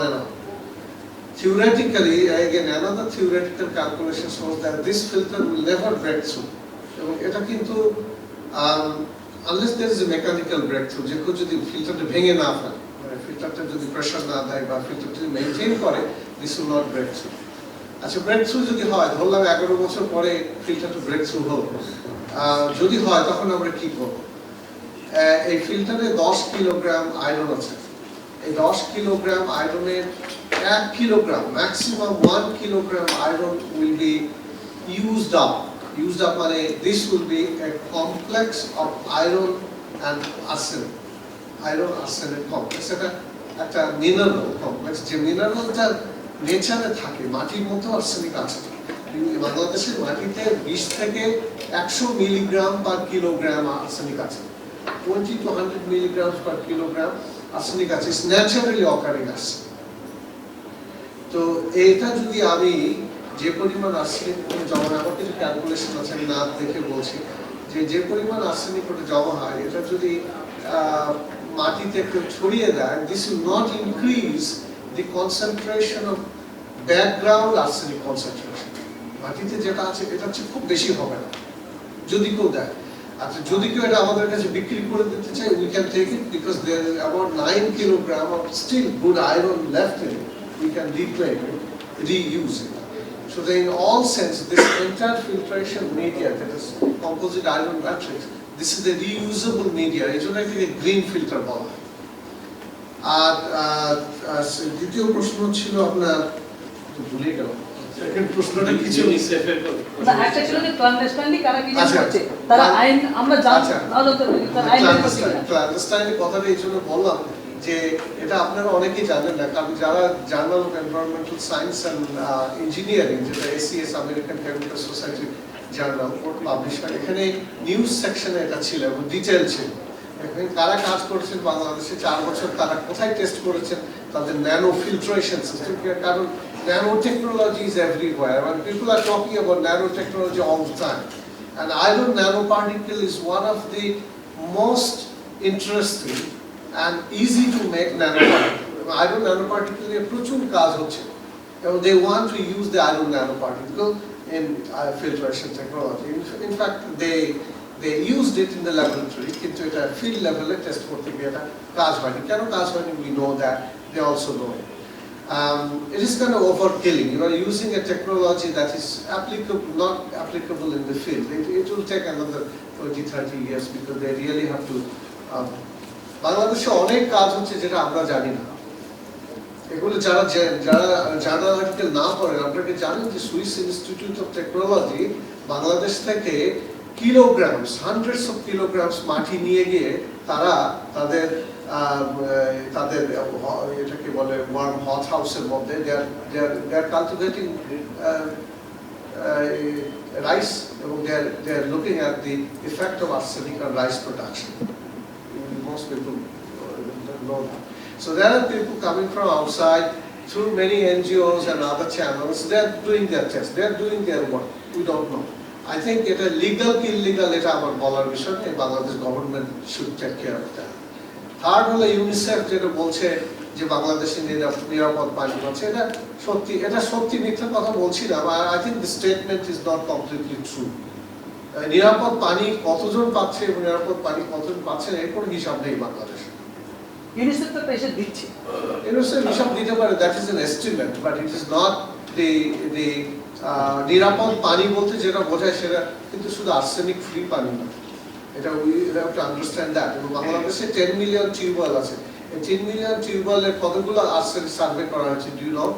3 million has been surveyed by according to DPH, 3 million. Like 3 million survey one time করা হয়েছে, and what about other 7 million tumors? So you are extrapolating those numbers. So this is all not entirely correct. And অনেক information আছে যেগুলো empirical information, kind of observations and things like that, which is not a true scientific information. Sometimes it is also extrapolated information, geographical information system. অনেকে কাজ করছেন, they are just extrapolating the information, and these are all more of a scientific curiosity rather than just true experimental science.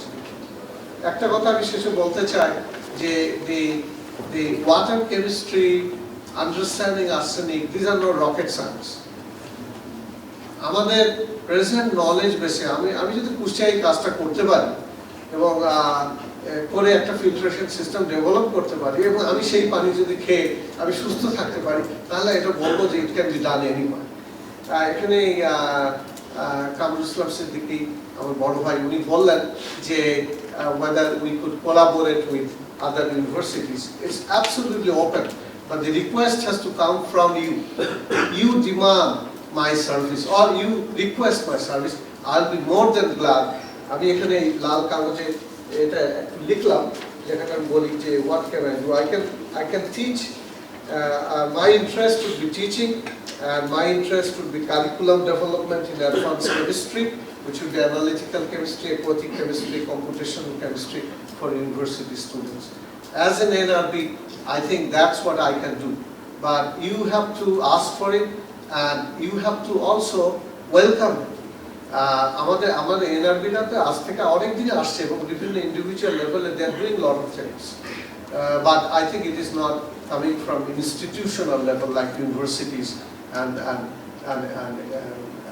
medical college and other universities. So it has to come from institutions of Bangladesh. I think I should put in a couple of words now at this moment because there are some issues that I am directly involved with what Dr. Hussam has said. First of all, আপনি বলেছেন সিডকোর তাদের যে sludge generator হচ্ছে তারা সরাসরি ফেলে দিচ্ছে। আমাদের কিন্তু বুঝতে হবে যে স্লাজটা জেনারেটেড হচ্ছে সেটা টক্সিক লেভেলে কি না, সেটা যদি টক্সিক লেভেলে না হয়ে থাকে তাহলে সেটা ফেলতেই পারে। আরেকটা জিনিস জানতে হবে, গভর্নমেন্টের আইন অনুযায়ী স্লাজ ডিসপোজালের কোনো ল এখন পর্যন্ত পাস করা হয়নি, এবং এটা করার জন্য যে রুলস এন্ড রেগুলেশনস তৈরি করার জন্য যে কাজগুলো পদক্ষেপ নেওয়া হয়েছে এটা আইন আকারে এখনো প্রকাশ পায়নি। সুতরাং যা কাউকে গিয়ে আমি চাপতে ধরবো যে তুমি ভুল করছো, তার আগে আমার আইনও ঠিক থাকতে হবে, আর জানতে হবে যে আসলে ভুল করছে কিনা।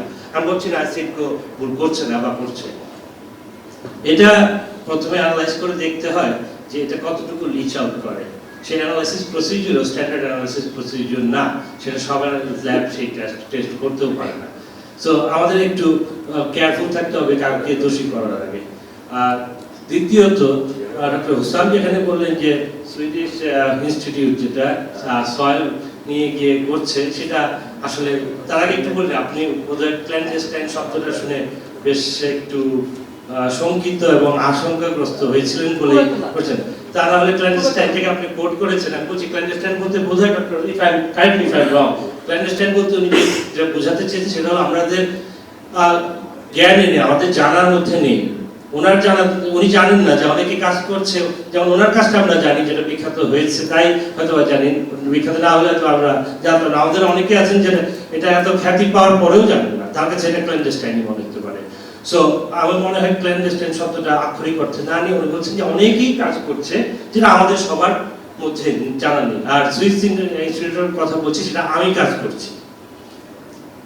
এই যে 300 কেজি সয়েল আমি পাঠিয়েছি আমাদের ইনস্টিটিউট থেকে, বুয়েট থেকে, এটা ইউনিভার্সিটি টু ইউনিভার্সিটি লিঙ্কেজ প্রোগ্রামে। সেটাতে আমরা এখানে বহু বছর ধরে কাজ করছি এমআইটির সাথে, সুইস ইনস্টিটিউট অফ টেকনোলজির সাথে। এটা কোনো understand, please come to BUET, I'll give you all the descriptions you need and all the papers that has been published from this research work in environmental science and technology. So all the works are not clandestine. And I think Dr. Hussain যেটা বলেছেন, he opened himself up for his services, actually provide, he's willing to provide his services. We should take it up. আমার দুটো question আছে। একটা question হলো, NRB অনেকে আছেন বাইরে, আমাদের বন্ধু বান্ধব আছে, আমরা থেকে গেলে হয়তো আমরাও এনআরবি হয়ে যেতাম। তো তাদের কাছে আমার একটা কোশ্চেন, যে আপনারা হেল্প করবেন কিভাবে? বিশেষ করে বিশ্ববিদ্যালয়গুলোর ল্যাবরেটরি ব্যবস্থা খুব খারাপ, যেটা ডক্টর সাম বলেছেন। আমাদের একটা যন্ত্রপাতি অনেক আগে দান পেয়েছিলাম জায়গার কাছ থেকে, এখন সেই যারা পাঠিয়ে দান করে, যে কোম্পানি, সেটা বলছে আমরা পার্টস তৈরি করি না, তোমরা এটা জান করে দাও। এখন আমরা ধরাই খাল দৌড়াই। ঢাকা ইউনিভার্সিটি সেদিন আমাদের কাছে এসেছে যে আপনাদেরটা পড়ে আছে, ওটার পার্টসটা একটু যদি খুলে আমাদেরকে লাগাতে পারি, দেখি এটা চলে কিনা। তো এইসব ক্ষেত্রে আমরা একটু এক্সপেক্ট করবো NRB should provide help, because government থেকে এই হেল্প আমরা পাবো না। একটা মেশিনের দাম 70 লাখ 75 লাখ 1 কোটি টাকা, এবং এটা মেনটেন করা হাতি পোষার মতো হয়, আমরা পারি না। এখন আমাদের কাছ থেকে কিছু ভালো রেজাল্ট আশা করাটাও কঠিন, মানে উচিত হবে না যদি আমরা আর্থিকভাবে বা মানে আপনাদের দ্বারা সাপোর্টেড না হই। সো আমি একটা এক্সপেক্ট করবো, আমরা একটা এক্সপেক্ট করবো NRB should chalk out a way how to support this laboratories that can actually do worthwhile research. Other word is আপনার টেকনোলজিটা সম্বন্ধে বলতে কি, আর্সেনিকের রিমুভ করে এই ব্যাপারে কোনো সন্দেহ নেই, এটা আমরা খুবই প্রাউড। কিন্তু আজকে আরেকটা নতুন প্রবলেম সৃষ্টি হচ্ছে ম্যাঙ্গানিজ। ম্যাঙ্গানিজের হেলথ এফেক্টটা আস্তে আস্তে ধরা পড়বে। ম্যাঙ্গানিজ গ্রাউন্ড ওয়াটারে পাওয়া যাচ্ছে অনেক জায়গাতে হাই লেভেলে।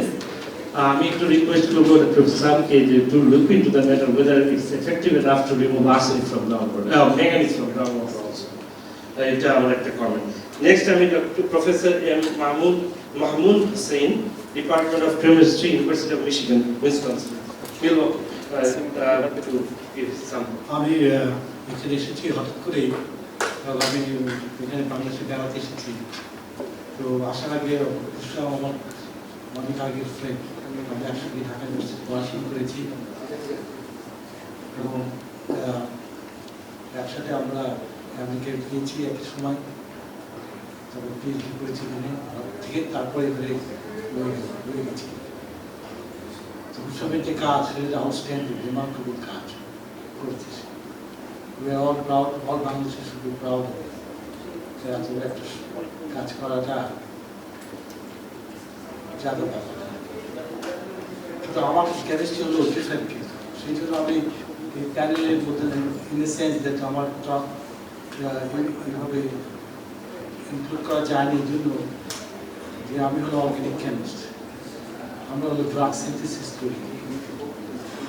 কিন্তু যে বিষয়টা আমি এখন বলবো সেটা important in the sense that আমার সঙ্গে দুটো বাংলাদেশি ছেলে পিএইচডি করে এখন চাকরি করে।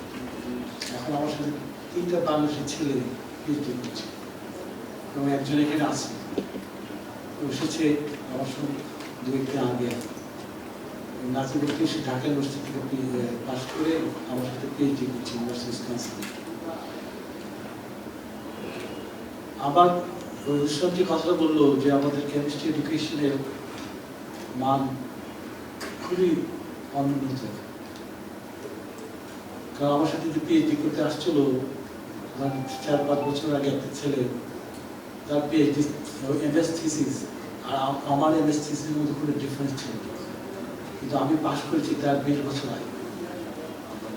আমি ওর থিসিস থেকে আমি শকড। আমি ওই একই যে কথা বললো, আমরা কিন্তু ওই ডিপার্টমেন্টকে খুবই ব্লেম দিচ্ছি, আমাদের সিস্টেমটাই।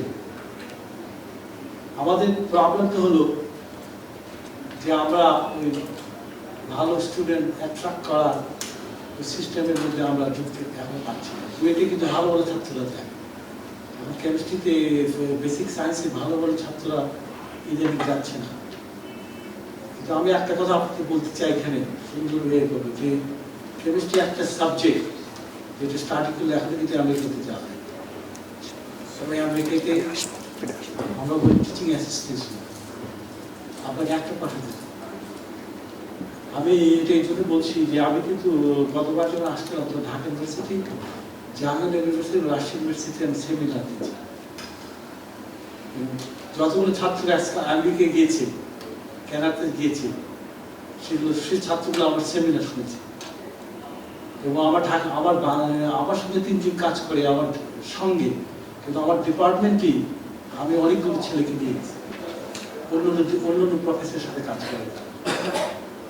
তারা আমাকে বলে যে ছিল যে নাজিমও আমাকে বলেছিল, আমার সেমিনার শুনেছি, বলে স্যার আপনি একটা কাজ করবেন যে বাংলাদেশে একটা কাজ আবার সেমিনার দেবে, আপনার সময় থাকে। কারণ আমাদের ছাত্রদের কোনো আইডিয়া নাই যে হাউ অপরচুনিটি এখানে কেমিস্ট্রি। আপনি এখানে ভালো অনলি রিকোয়ারমেন্ট ইজ শুধু একটু ভালো টোফেল করা আর একটু জিআরই দিতে হয়, আর আপনি যে কোনো ইউনিভার্সিটি ফুল স্কলারশিপ দিয়ে দেওয়া যায়। কেমিস্ট্রি এমন অনলি একটা সাবজেক্ট এখন যেখানে টিএ পাওয়া সবচেয়ে সোজা। যে কেউ ভিসার যদি প্রবলেম না হয়, যে কেউ আমেরিকা যেতে পারে। যদি বাড়িকে বলে না আমেরিকা আমি যেতে চাই না, বাংলাদেশে থাকবো, দেশের উপকার করবো, দ্যাটস ফাইন। তুমি এখানে যে পিএইচডি করো, করে চলে আসো বাংলাদেশে, তোমাকে কন্ট্রিবিউট করো। কেন নলেজ ইজ এ পাওয়ার। এই নলেজের জন্য তোমাকে যেখানে যেতে হয় সেখানে যাওয়া উচিত। যে আমেরিকা হলো টেকনোলজিক্যাল সাইডের নাম্বার 1, সায়েন্স আর টেকনোলজি। ওখানে যদি পড়ে আমি যদি এখানে আসতে পারি, কন্ট্রিবিউট করতে পারি, তার মতো দেশের উপকার করতে পারবো। নলেজটা নিয়ে সেখানে ইমপ্লিমেন্ট করা, এবং সেই কাজটা আমাদের করা উচিত। NRB যে এগুলো করছে ফ্যান্টাস্টিক। এরকম কিন্তু আমেরিকাতে সবসময় হয়। আমরা যখনই যাই কনফারেন্সে যাই, সেমিনার, আমি তো অলমোস্ট 100-এর উপরে প্রেজেন্টেশন বিভিন্ন আমার পেপার প্রেজেন্ট করে থাকি। কিন্তু এটাই প্রথম এরকম, এটা অ্যামেজিং। এটা আমি খুব প্রাউড যে আপনারা করছে কি NRB এটা করে তুলে এই যে একটা সিস্টেম তৈরি করছে। সিস্টেম কিন্তু ফ্যান্টাস্টিক। এটা কিন্তু স্লোলি হবে, কিন্তু আস্তে আস্তে মানুষ বুঝতে পারবে বেসিক সায়েন্স যদি না হয় দেশে, তাহলে কিন্তু আমাদের ইনফ্রাস্ট্রাকচার যদি না থাকে সায়েন্সে, তাহলে কিন্তু কিচ্ছু হবে না। আমাদের এখানে যে গাড়ি এটা খুব ভালো কাজ করেছে, কম্পিউটার সায়েন্সে, ফাইন্যান্সে, বিজনেসে খুব ভালো। কিন্তু বেসিক্স কেমিস্ট্রি, ফিজিক্স যেটা ফান্ডামেন্টাল, কেমিস্ট্রিটা আমি কেমিস্ট্রি করতে বলবো না, আমি কেমিস্ট্রি একদম আমার ভীষণ পিছিয়েছি। কি বলবো, অনেক পিছিয়েছি। আমি বলি যে NRB হচ্ছে একটা কথা বলে আমি শেষ করবো, সেটা হলো যে এখন কিন্তু organic synthesis booming business America সব জায়গায়, ইন্ডিয়া, চায়না আজকাল করছে কি, যেহেতু আমেরিকাতে cost of production very high, সব কিছু এখন চায়না ইন্ডিয়াতে সব সাপ্লাই করছে, ট্রান্সফার করছে। ইন্ডিয়া চায়নাতে সব ইন্টারমিডিয়েট তৈরি করা হচ্ছে, সিনথেটিক ড্রাগ। আমেরিকার পপুলেশন বয়স্ক হয়ে যাচ্ছে, আপনারা সবাই জানেন যে মানুষের আমেরিকার আয় বেড়ে যাচ্ছে, তাদের বয়স্কদের টিকে রাখার জন্য ড্রাগ মানে এমন ড্রাগ নাই আমেরিকাতে নাই, এবং তার প্রোডাকশনের জন্য দরকার অর্গানিক কেমিস্ট্রি, এবং এগুলো ড্রাগ সিনথেসিস করার জন্য হাইলি কস্ট হয়েছে। সেই জন্য এগুলোকে ইন্ডিয়া, চায়নাতে ওদের ট্রান্সফার করছে সিনথেসিস। আমরা বাঙালিরা এটা কিন্তু ক্যাচ করতে পারি। আমাদের এখানে কোনো ফোরাম আমি দেখলাম না যে ফার্মাসিউটিক্যাল ইন্ডাস্ট্রি, ফার্মাসিউটিক্যাল কীভাবে করে, কোনো ফোরাম নেই। আমরা হয়তো ওই ব্যাপারে কেউ আলোচনা হয়নি, সে হতে পারে। কিন্তু এখন কিন্তু ভূমি এই যে গার্মেন্ট ইন্ডাস্ট্রির মতো, এটা কিন্তু ফার্মাসিউটিক্যাল ইন্ডাস্ট্রি আমরা বুমিং বিজনেস করতে পারি। কারণটা কি, এখানে cost production very very minimum. এটাও হতে পারে আমরা সাব কন্ট্রাক্ট করতে পারি ইন্ডিয়া, চায়না, হয়তো ইন্ডিয়া চায়নার কস্ট বেড়ে যেতে পারে, তখন হয়তো মার্কেট খুঁজবে কোথায়। কিন্তু বাংলাদেশ খুঁজতে গেলে দেখবে যে এখানে কোনো কেমিস্ট্রি নাই, কেমিস্ট্রি জানে না। বাংলাদেশে এখন ওই কেমিস্ট্রি বা বিশিষ্ট অর্গানিক কেমিস্ট্রি কোনো ছেলে পেলে নেই, একটা এখানে কিছু করা। তা এটা হয়তো এই প্রথম স্টার্ট হচ্ছে, এটা আস্তে আস্তে হবে। We are very hopeful. Thank you for giving the opportunity to talk something. আর যদি কোনো প্রকারে আমি আসতে পারি, কোনো ছাত্র ইন্টারেস্টেড হয় তাদের কাছে যেতে, বা আমার টেক হোম মেসেজ, আমি সবাইকে বলবো টেক হোম মেসেজ হলো যে আমেরিকাতে কেউ যদি যেতে চায়, chemistry is the subject. I'm not joking, it is a fact. Fact. আমি আমার ডিপার্টমেন্টে 15টা ছেলে গেছে বাংলাদেশ থেকে, সব ও নিয়ে গেছে। প্রত্যেকটি ডিপার্টমেন্টে আমার যেখানে প্রফেসর আছে কেমিস্ট্রি, সেখানে ছেলে পেয়ে নিয়ে গেছে। ওরা বলে ছাত্র পায়, কারণ এখনো কেমিস্ট্রি সবাই পড়ে, ভেরি কম্পিটিটিভ সাবজেক্ট। লাস্ট কথাটা বলে শেষ করবো, যেখানে জার্নালিস্টরা বলে যে এমন একটা সিচুয়েশন আসবে যে কেমিস্ট্রিতে পিএইচডি দেবে আর খাদ্যে সিটিজেনশিপ দেবে, এমন সিচুয়েশন আসবে যে সিচুয়েশন আসবে কেমিস্ট্রিতে পিএইচডি দিচ্ছে আর খাদ্যে সিটিজেনশিপ দেবে। হাইলি ডিম্যান্ডিং, এই মার্কেটটা আমাদের ধরা উচিত। Thank you.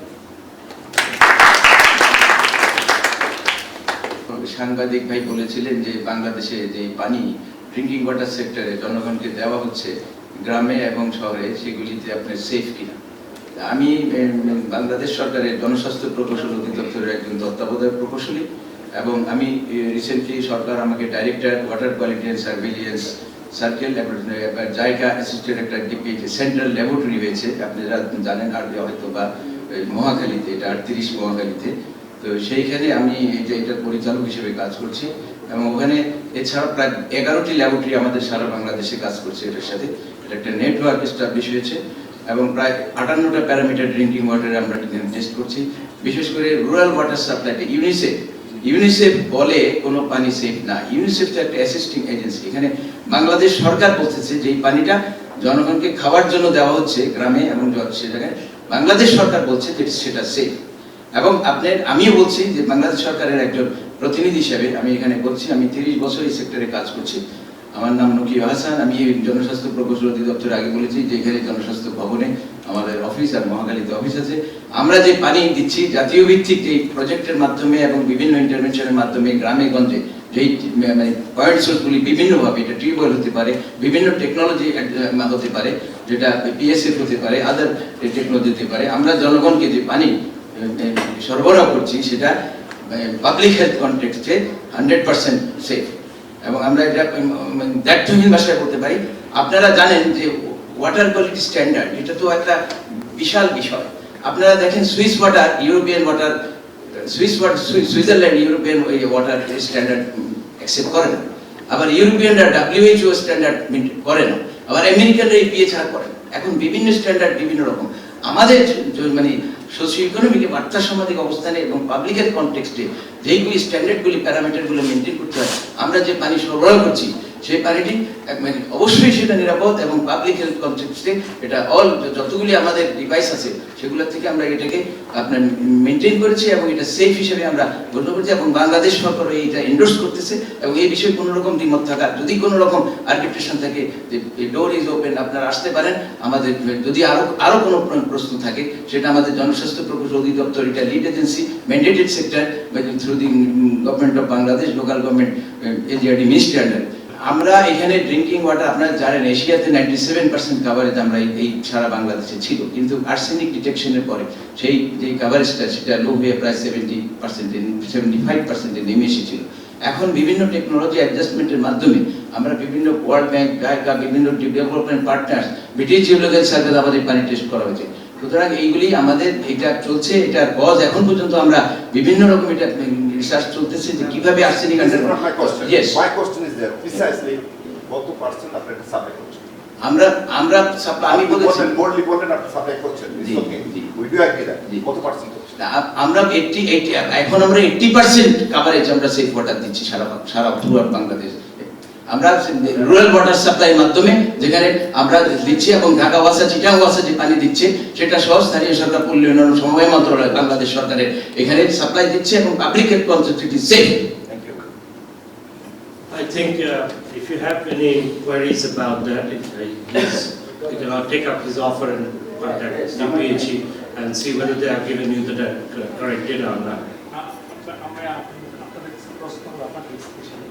যে প্লান্টের মাধ্যমে মানুষের শরীরে আর্সেনিক আসতে পারে, হ্যাঁ পারে, পানির মাধ্যমে তো যাচ্ছে। তবে আমরা যেসব পোলট্রি, ক্যাটেল হেড, রেয়ার করি, এদের মাধ্যমেও কিন্তু আমাদের শরীরে আর্সেনিক চলে আসতে পারে। সো আপনাদের যে ওয়াটার পিউরিফিকেশন সিস্টেমটা, এটাতে পোলট্রি অথবা ক্যাটেল হেডকে দেওয়ার মতো যথেষ্ট পানি কি আমরা পাবো এটা থেকে?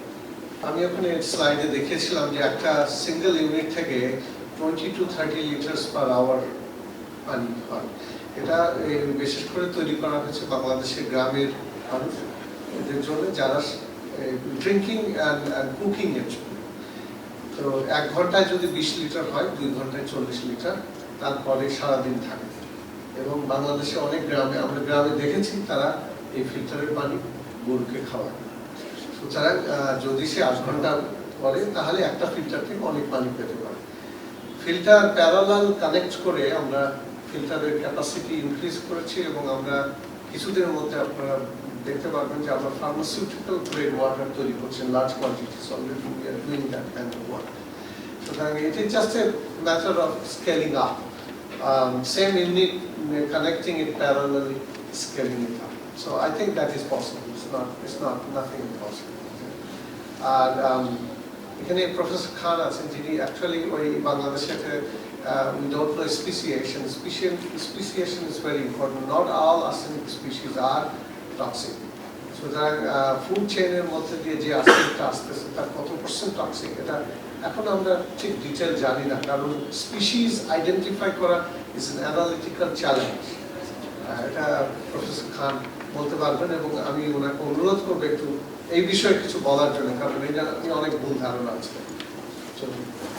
কিছু কিছু ডাটা এসেছে, এবং আমাদের গ্রুপের নিজেদের ওয়ার্ক থেকে আমরা সেটা 89-এ একটা কমপ্লিট ওয়ার্ক করেছিলাম all specifically all vegetables in Bangladesh, rice, commonly consumed rice varieties, about 12 varieties of rice, and then drinking water of course is there. তো এইটাই ছিল আমাদের বেসিক ডেটা, এবং সেখান থেকে আমরা একটা এই arsenic exposure through the food and drinking water করেছিলাম, এবং সেখানে দেখা গেছে যে ফুডের যে ভ্যালু, যেটা অ্যাকচুয়ালি 1999-এ যশোরের যে জাপানিজ গ্রুপ কাজ করেছে, সেইটার যে রাইসের যে ভ্যালু, এবং আমরা যে 1989-এ ছাপালাম, সেটা কিন্তু একই ভ্যালু প্রায়, মানে 0.2 to 3 ppm on the average যেগুলি রাইসে আছে।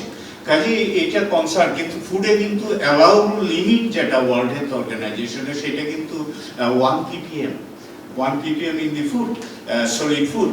তো সেখানে আমরা আছি কিন্তু on the average 0.2 to 3 ppm। কাজে এক্সপোজার, এবং এক্সপোজার যেটা আমরা করেছিলাম অ্যানালিসিস, সেটা হার্ভার্ডের ওয়েবসাইটে এটা পাবলিশও হয়েছে, আপনারা দেখতে পারবেন, arsenic website in the Harvard university. Recently আমি সেখান থেকে নিয়ে আসলাম যে আমাদের কাজটা ওখানে এন্ট্রি করেছে ওরা। তো সেখানে আমরা যেটা দেখেছি যে টোটাল এক্সপোজার যদি on the basis of the available data to date, এবং এটা কিন্তু খুবই ডক্টর হুসাম যেটা বলেছেন যে এটা কিন্তু এক্সট্রিমলি ডিফিকাল্ট যে হোয়াট আর দি স্পিসিস, মানে ধরেন ফিশের মধ্যে প্রচুর আর্সেনিক আছে, আর্সেনিক বিটেন বা choline, but those are not poisonous বা toxic. Toxic is the inorganic arsenic, এবং ইনঅর্গানিক আর্সেনিক ফুডে মাপা as such, arsenic 3 and arsenic 5 is extremely difficult. So I am working on it on the basis of some recent information done in China. It has been done in the food chain, and we are trying to work on it and see whether we can implement it. But it's about total exposure is about 80% is from drinking water, considering the present level of arsenic in drinking water, and the rest of the full including যে কচুতে আমাদের প্রচুর, definitely kochu is a accumulator for arsenic, and that is at the root level, কেমন? কিন্তু এখন প্রশ্ন হচ্ছে কচু কতজনে খায় গ্রামাঞ্চলে? হ্যাঁ, সেইটাই কাজে একটার মধ্যে বেশি আছে। This is not alarming. আমরা total food and drinking water system 100% যদি ধরি, 80% আসছে only from drinking water, and the rest এর মধ্যে rice is a very big thing, rice and wheat, এবং সেটার কারণে contamination level is much below the allowable limit. কাজে exposure, human exposure through the food chain, and particularly our staple food, is very insignificant at this stage. My name is Fakhruddin Ahmed. I'm actually a student of Dhaka University Chemistry Department, like Professor Hussam and also our chief guest. Actually, I visited the department about a couple of weeks ago, and I was told that this time, among the students who get admitted to science department in Dhaka University, chemistry is their number 8 choice, and physics is number 9. So right away you can tell that the quality of students that are admitted in chemistry and physics are not as good as what used to happen when Professor Hussam was a student. Honestly, I know Professor Hussam, and I know of his work, and he has done tremendous. I mean, it's a superb technical achievement. And actually, it's not true to say that he's not been recognized. He's been recognized by people who know, like National Science Foundation in the US. And also, he's been made an honorary life member of Bangladesh Chemical Society. So people in the field appreciate him. But ironically, what he does best is for the poor people. And they probably don't know much about what he's done. Now, I don't think Professor Hussam is really after recognition and praise, because his satisfaction is from the science that he does. As an NRB, and I know many of you pointed this out, what should the NRBs do? Now, I've been an NRB for 30 years now in the US, and I know that we all have good intentions. The problem we face, even in terms of sending instrumentation to Bangladesh, is we're willing to give, but there's no mechanism for receiving. That is the biggest problem. I mean, nobody here seems to be interested, or there isn't any mechanism of receiving anything from abroad. Maybe Professor Hussam wants to send an NMR machine, he'll find it very difficult. Now, it is true that in many US universities, when their instrumentation gets older, they don't mind donating it to Bangladesh or any other country. But to physically transport it here and then to maintain it is really not that easy. I have to admit, when I wanted to come to this seminar, I thought it would be full of people, so I may not be admitted. Now, I was surprised to see that it was kind of rather thinly attended. This is such a critical thing, water we drink every day. And Professor Hussam has done such tremendous work. Why is there no interest? And as somebody mentioned, where are the government agencies, people who should facilitate transfer of technology from the US to here? That's not happening. So as an NRB, my request to all those who are present here, I know there's one gentleman who works for the government. Please, this is a good start, this NRB conference. Please try and facilitate the transfer of technology, instrumentation, and obviously personnel from the US or Canada, UK, Australia, New Zealand to this country. This is our request to you, because there are a lot of people like Professor Hussam with tremendous goodwill and expertise who want to donate their time, money, and instruments to the Bangladesh, but the facility, the mechanism is missing. Thank you. My question for the voters. I'm really excited to hear about your paper. I personally, last 17.5 years, work on fighter remediation for nitrate and pesticide bleaching and TC cleanup for Air Force bases in the United States.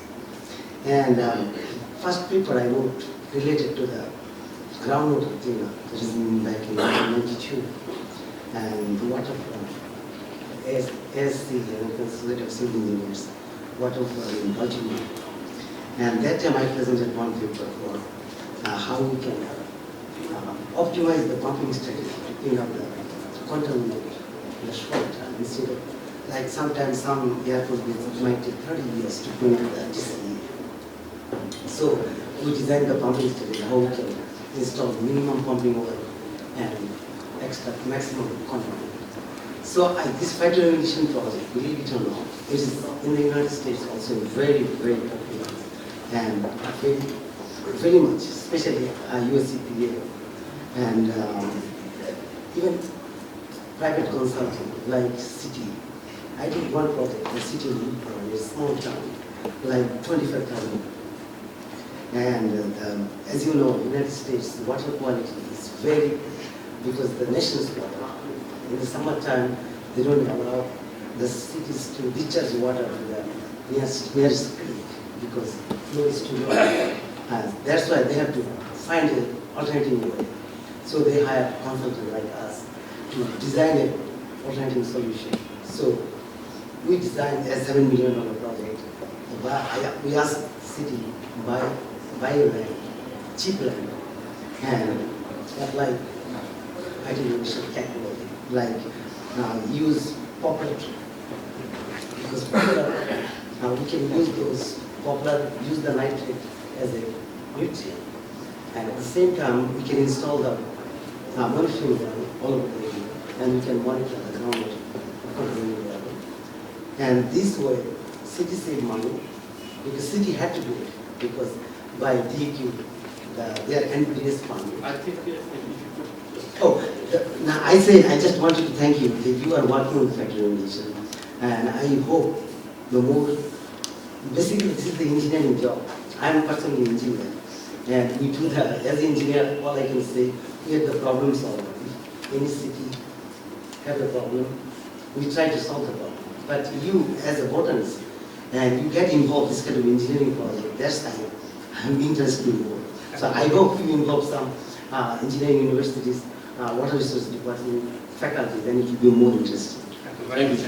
Assalamu alaikum. I'm a bit of an outsider, I have to admit.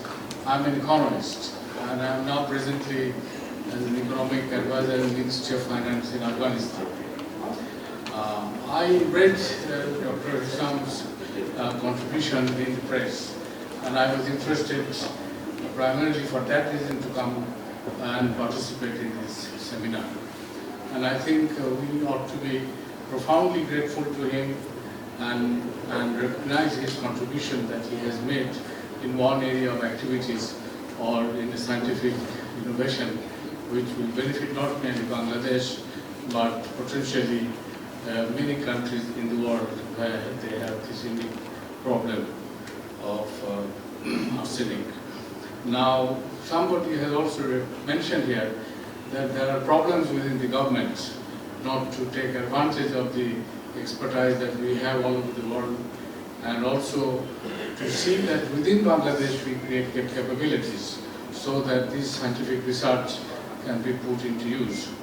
Now, one question I have as an economist to ask, there is possibly the need to translate this contribution, this effort that has been made in terms of what benefits it can bring to any one country. To put it another way, I would like to say that there is something called patent rights. And I think we were talking briefly on the corridors with Dr. Hisham, where he perhaps mentioned that it's already marketed or commercialized and maybe to industrial use.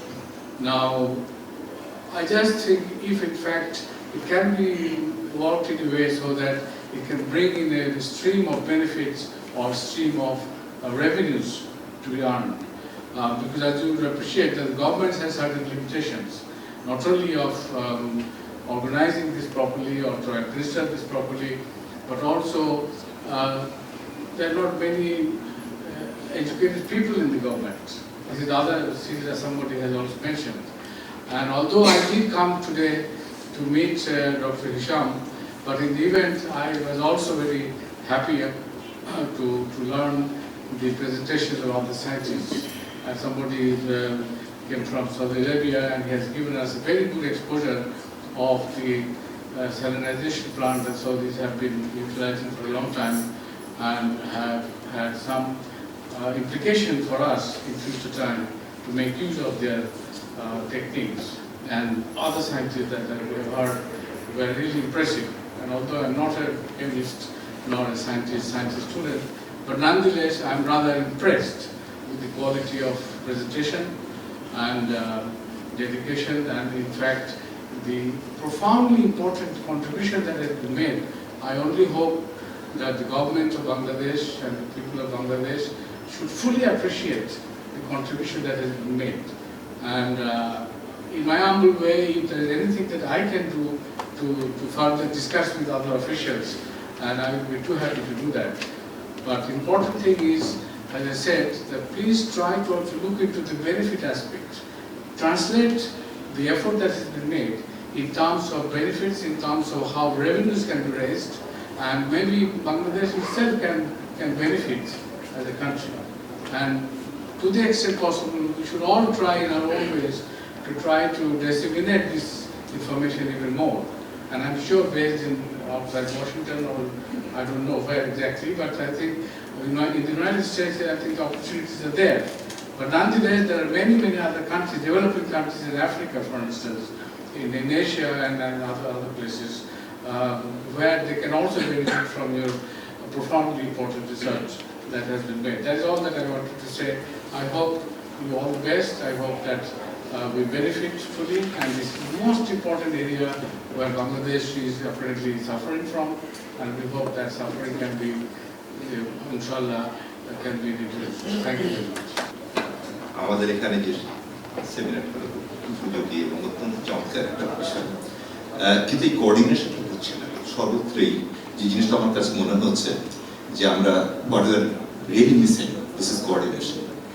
যে government থেকে বা NGO অথবা আমরা যে scientist কাজ করছে, আমি একজন ফিল্ম মেকার, ইনফ্যাক্ট আমি ইউরোপিয়ান টেলিভিশন নেটওয়ার্ক এবং ফ্রান্স টেলিভিশন কাজ করি। ডেভিলস ওয়াটার ইট ওয়াজ মানে আর্সেনিক গ্রুপ আমি ফোকাস করেছি, যেটা 13টা দেশে দেখানো হচ্ছে, ইনক্লুডিং সিলভাটা ফিল্ম ফেস্টিভ্যাল, আলগোলস। তো সেখানে আমাদের দেশে এখনো দেখানো হয়নি ছবিটি। আমি চেষ্টা করেছিলাম যে ছবিটি দেখানো হোক এখানেও, কিন্তু আমার কাছে যেটা মনে হচ্ছে গ্রামে থেকে, আমি প্রায় 3 মাস থেকে গ্রামে কাজ করেছি, কিন্তু ওই সময় মনে হচ্ছে যে আমরা খুব হ্যাভাজেডলি কাজ করছি, কিন্তু কোঅর্ডিনেশন হচ্ছে না। আজকে যে আলোচনাগুলো হলো খুব চমৎকার আলোচনা, এবং আমার মনে হয় যে এখানে এই সমস্ত বিষয়গুলো আমরা কতটুকু কাজ করছি এবং গ্রামের লোকগুলো সত্যি সে উপকৃত হচ্ছে কিনা। গ্রামের সাধারণ সেই ওইসব দরিদ্র লোকগুলি তো তারাই তো বেশি আক্রমণিত, পুয়ার ভিলেজার্স, যারা those was suffering since over the years, তাদের কাছে আমরা কতটুকু এই অ্যাক্সেসটা দিতে পেরেছি ড্রিঙ্কিং ওয়াটার, সেটা কিন্তু বড় প্রশ্ন আছে। আমি খুব হতাশ হলাম, বিশেষত আপনার যে প্রেজেন্টেশন করেন 80% আপনি সেফ ওয়াটার দিতে পারছেন, really I don't agree with you. আমি খুব এবার, কারণ আমি গ্রামে থেকেছি, গ্রামে থেকে কাজগুলো করেছি বিভিন্নভাবে, এবং আমি ফলো আপ করেছি লাস্ট 5 ইয়ার্স, এবং আমার শুরু থেকে শেষ পর্যন্ত 16টা ফ্যামিলিকে ফলো আপ করে আমি দেখাচ্ছি শেষে ফ্যামিলিগুলো মেম্বার্স মারা যাচ্ছে, এবং আমি 86 আওয়ার্স রাশের ভিতরে আমার 6টা ক্যারেক্টার মারা যাচ্ছে। মানে রাশের মধ্যে এই বলছি, কিন্তু আমি আমার 1 ঘন্টা ছবিতে অবশ্য আমি একজনকে দেখিয়েছি, কিন্তু আমার হচ্ছে এই যে গ্রাভিটি অফ দ্য প্রবলেম সেটা এত ব্যাপক, সেই জিনিসটা কিন্তু আমরা এখনো পর্যন্ত হয়তো উপলব্ধি করতে পারিনি। আমার কাছে অত্যন্ত ভালো লাগে যে সোনাপিটা বা আমাদের যে আরো যে সমস্ত সহজ উপলভ্য এবং সহজ ভাবে সাধারণ মানুষের কাছে পৌঁছানোর জন্য যে সমস্ত আমরা এগুলো করতে পেরেছি, সেগুলো যেমন আরো আছে যে যেটা আপনার ওই আমাদের আরো অন্যান্য যে সমস্ত সহজ ফিল্টারগুলো আমরা করেছি, যে সমস্ত ওই ফিল্টারেশন দিয়ে যে আপনার সার্ফেস ওয়াটারকে আমরা যেভাবে করছি, সেটাও আমাদের সহজ লক্ষ্য সমস্ত দরিদ্র জনগণের জন্য। কিন্তু সোলার ফিল্টারটা সত্যি অত্যন্ত উপযোগী, কারণ এটা অত্যন্ত এটা ব্যয়বহুল নয়। কিন্তু আমার কাছে মনে হয় এই কোঅর্ডিনেশন দরকার। জরুরি যে বিষয়টি নিয়ে আমি প্রশ্ন করতে যাচ্ছি সেটা হচ্ছে কোঅর্ডিনেশন বিষয়টি। এখন ডিসকাশন পর্বটা ক্লোজ করছি। আমি অর্গানাইজারকে বলবো যে সেশন ক্লোজ করতে। I'd like to thank all of you for the participation. One note that I would like to make. Guests who have registered for a 3-day seminar or for 3 seminars on one particular day and have not received a lunch coupon, please, I would request you to collect the lunch coupons from one of our volunteers outside this room. And thank you so much for being here. It was a pleasure having all of you here together.